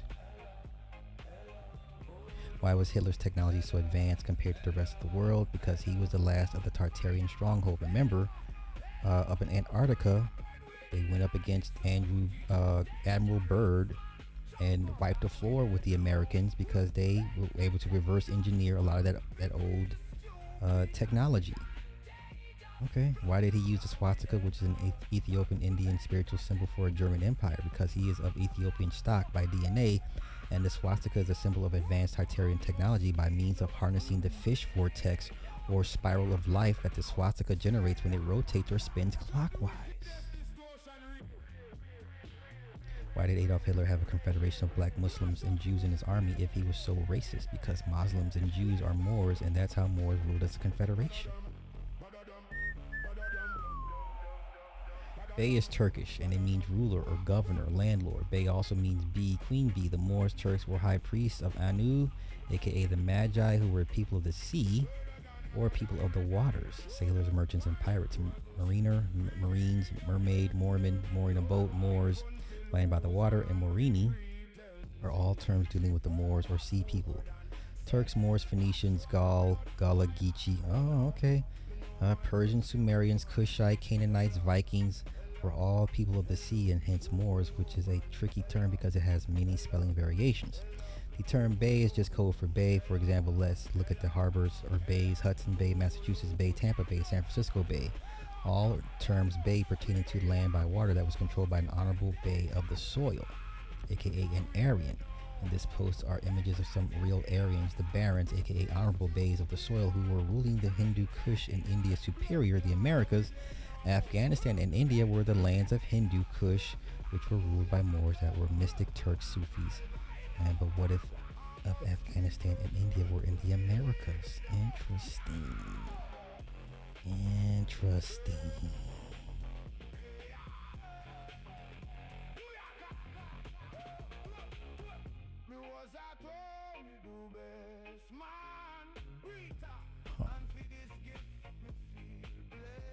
Ancient Afghanistan was in Missouri. Interesting take. Once again, I'm not here to change anybody's belief system. I'm just presenting information, man. Make of it what you will. Okay.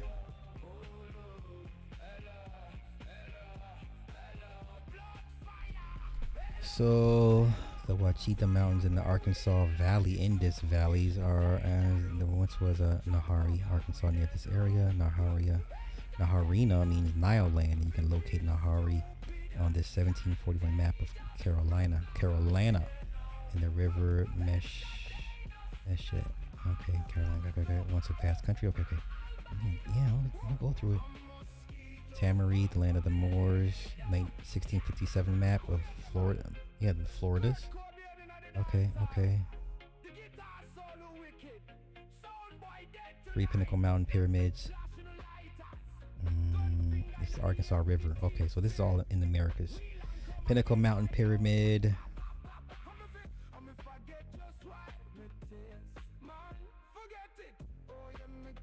Structures in the Grand Canyon line with Orion. Structures in the Grand Canyon line with Orion, which is a custom of the ancient Egyptians, since the Giza pyramids align with the Orion constellation. Okay. Structures in the Grand Canyon line with Orion, which was a custom. Okay. Got all that. Yeah, this is wild, man.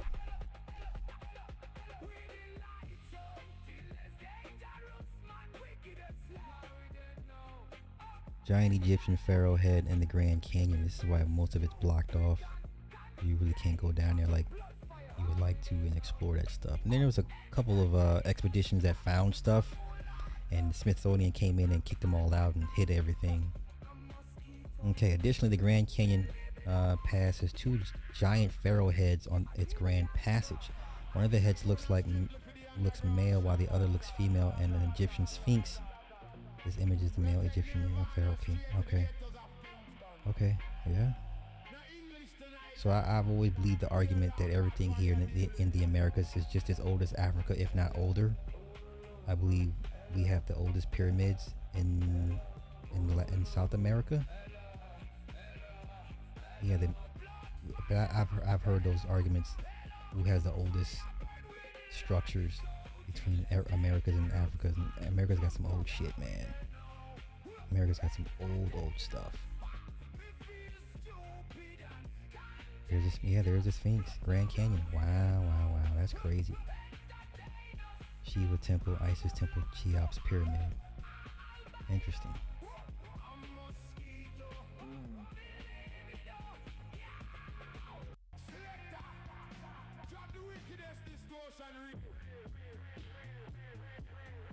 That's why this FBA tether thing is not going to go away no time soon. Matter of fact, it gives you even more reason to bang out the FBAs.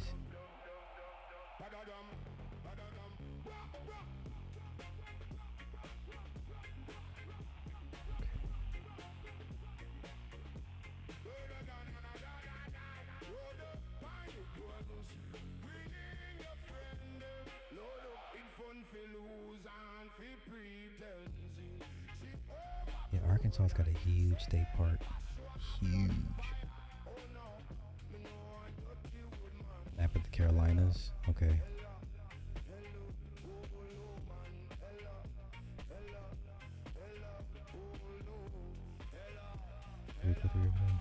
Okay, ancient Afghanistan was in Missouri. Only to prove that America is the true old world.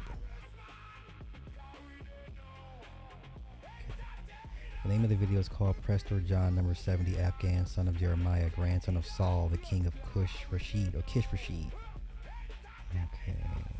The rulers of Afghanistan as being descendants of the ancient Israelites from the tribe of Benjamin.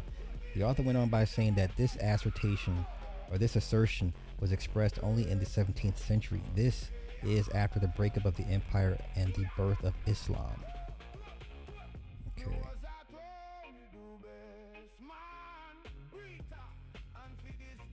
Since Islam was created in the 7th century, which is well established by historians, you have to excuse can drop.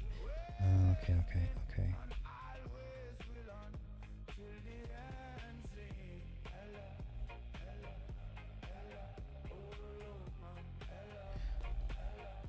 Okay. By reading the above quote, we know that the Khyber Pass is in Pakistan on the border with ancient Afghanistan. So we must first learn where is Pakistan and Afghanistan to get an idea of where the Khyber Pass is. Let's start with the Pakistan, since we have a Pakistan, Arkansas in America. Pakistan, Arkansas, just like its counterpart Pakistan in South Asia, has a mountain pass. The Ozark Mountains run not only through Arkansas but also in parts of Missouri, Oklahoma, and Kansas. Plus, the Ozark Mountains are the nearest to Missouri. I put emphasis on Missouri since Missouri has a city called Kabul, Missouri. Kabul is the capital of the ancient Afghanistan. God damn, everything is over there is over here. Wow.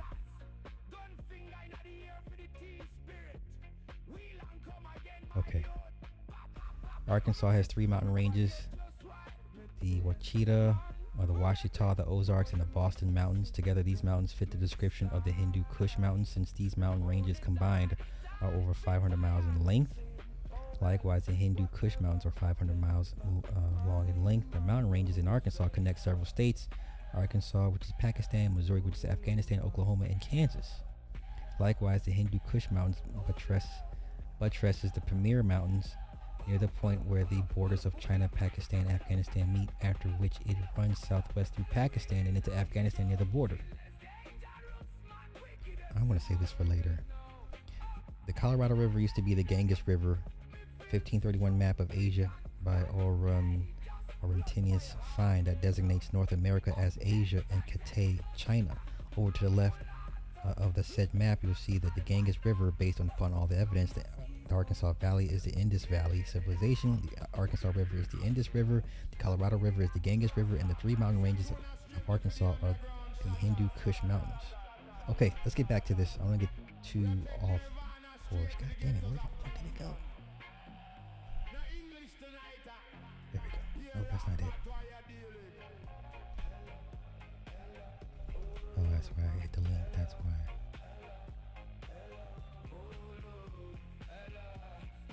Hold on. Let me go back. Let me find it. Let me go back to it.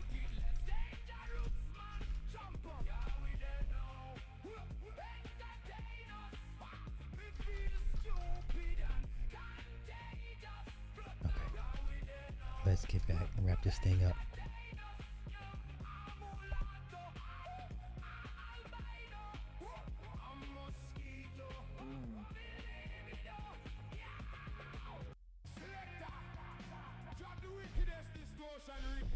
Okay.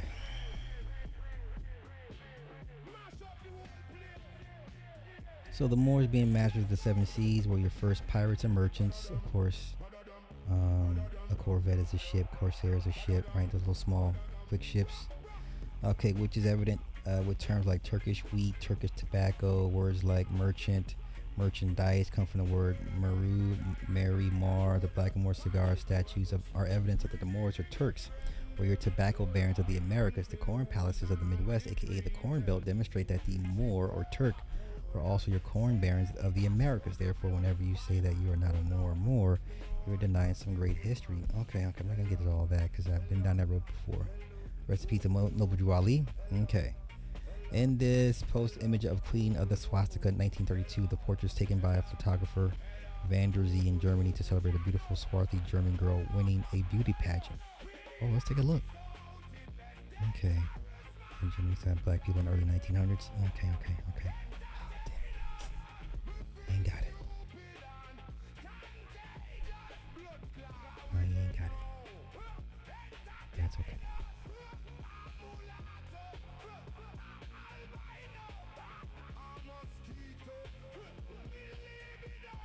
Let's look her up, y'all.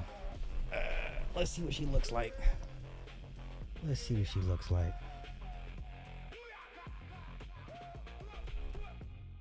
Almost done.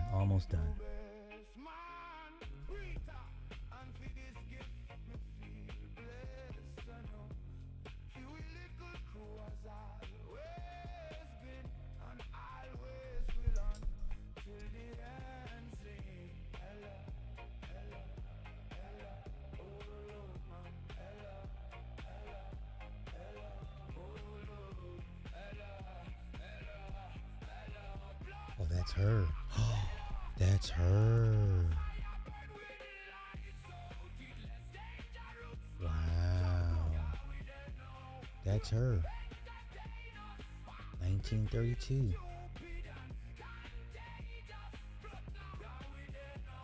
That's her. Wow.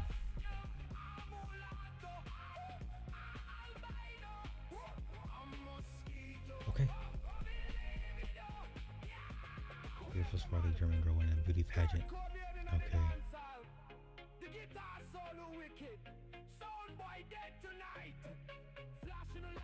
Okay. Aryan means noble one, and it also means an honorable bay of the soil. Ethiopia and India were often confused. The medieval empire of the Israelites, this makes sense when you factor into account that the swastika, which means dark spirit, prosperity, and good luck, was the chief religious symbol in ancient Ethiopia and in India. Swastika is just a reflection of Mount Meru, aka the Arctic North Pole, which was the Garden of Eden when it was a warm and lush paradise. With regard to the Ethiopian, Strabo indicates that they look similar to Indians, remarking those who are in Asia and those who are in Africa do not differ from each other. Swastika is also the Big Dipper of the Wheel of Light that rotates clockwise around the pole star to create life and light, which is a sacred movement that generates the fish spiral or spirit or fish vortex. The pole star or North Star is the first star and the highest star that created all of the rest of stars. Therefore, this star is the first thought or seed that created all life. The star constellations revolve around the pole star because it is the pole star that spins the zodiac wheel of life. This clockwise rotation of the pole star is responsible for creating the electromagnetic energy that creates and sustains all life on this planet. The pole star is the blue cross that is in the center of the image of the Big Dipper, while the Big Dipper or the swastika is the blue shield. And the post image shows you the zodiac wheel, the swastika blue shield that revolves around the pole star, aka the Great Mother. You can see how the cross and swastika are one and the same because they form the same system and they come from the same source of blue light. That is deep. This was pretty deep.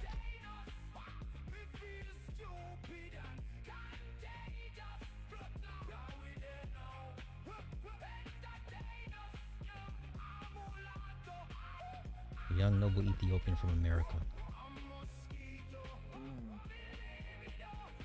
So the civilized world was once known as the three Ethiopias or the three Indies. Asia, which was the Americas, Africa, and Eurasia. The Americas was once known as the farthest Ethiopia. Ethiopian, just like the term Moor, is referring to anyone with dark skin, aka black skin. 1630 map of South America's Ethiopia by French map maker Mallet. This map was taken from the French textbook printed 1683. This map of Ethiopia or the land of Kush has Brazil listed as Brazil, since this is a French map of South America from the Old World.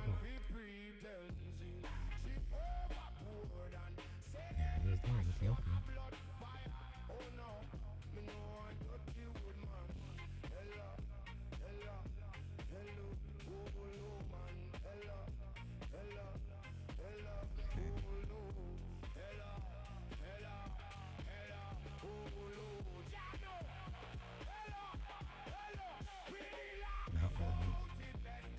Mount Ralma is 9 miles long, 200 feet tall. Mount Ralma sits director of the equator of the Earth and is the source of the 3 mighty rivers, one of which is the Amazon. Okay. 1595 Mercator map of the North Pole.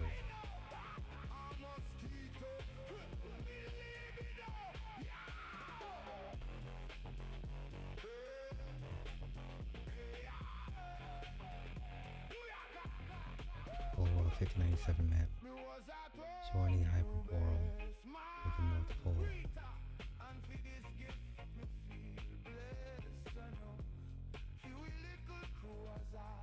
The original compass. You can see the far east is the west. Yes, they flipped the compass in the maps. Wow, so it's backwards. Oh, interesting. 1548 Spanish world map.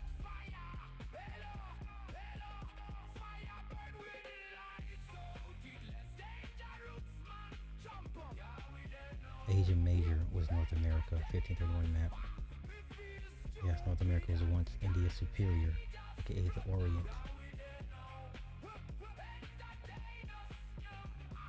Okay. That's mad deep. Mad deep, son. Okay. That's all I got. That's all I got. That's all I got. So, I'm just here to present information, make of it what you will. So I'm gonna get out of here. Thank y'all for coming through as always. Oh wait, somebody asked me to look up something real quick. Let me go look it up. Hold up.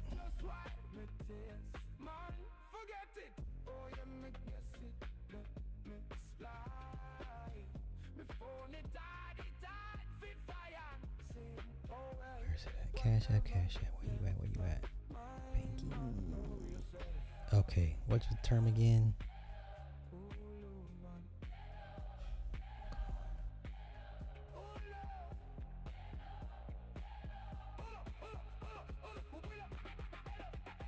Anglo-African, was that the term?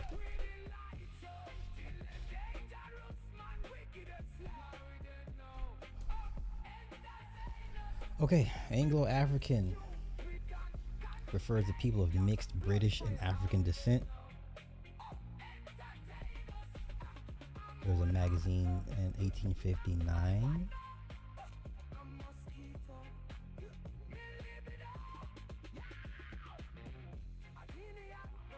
So the term historically described individuals of British birth or descent living in Africa or people of mixed British and African heritage. Okay. Okay. That's what they look like. Okay. Good deal. Good deal. This is the magazine.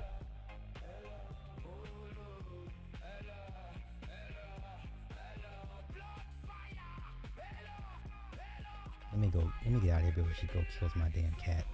I can hear her fussing at him. Her. The Anglo-African Who's Who. 1907. Interesting. Alright, I'm out of here, y'all. Until tomorrow, y'all have a good night. Peace.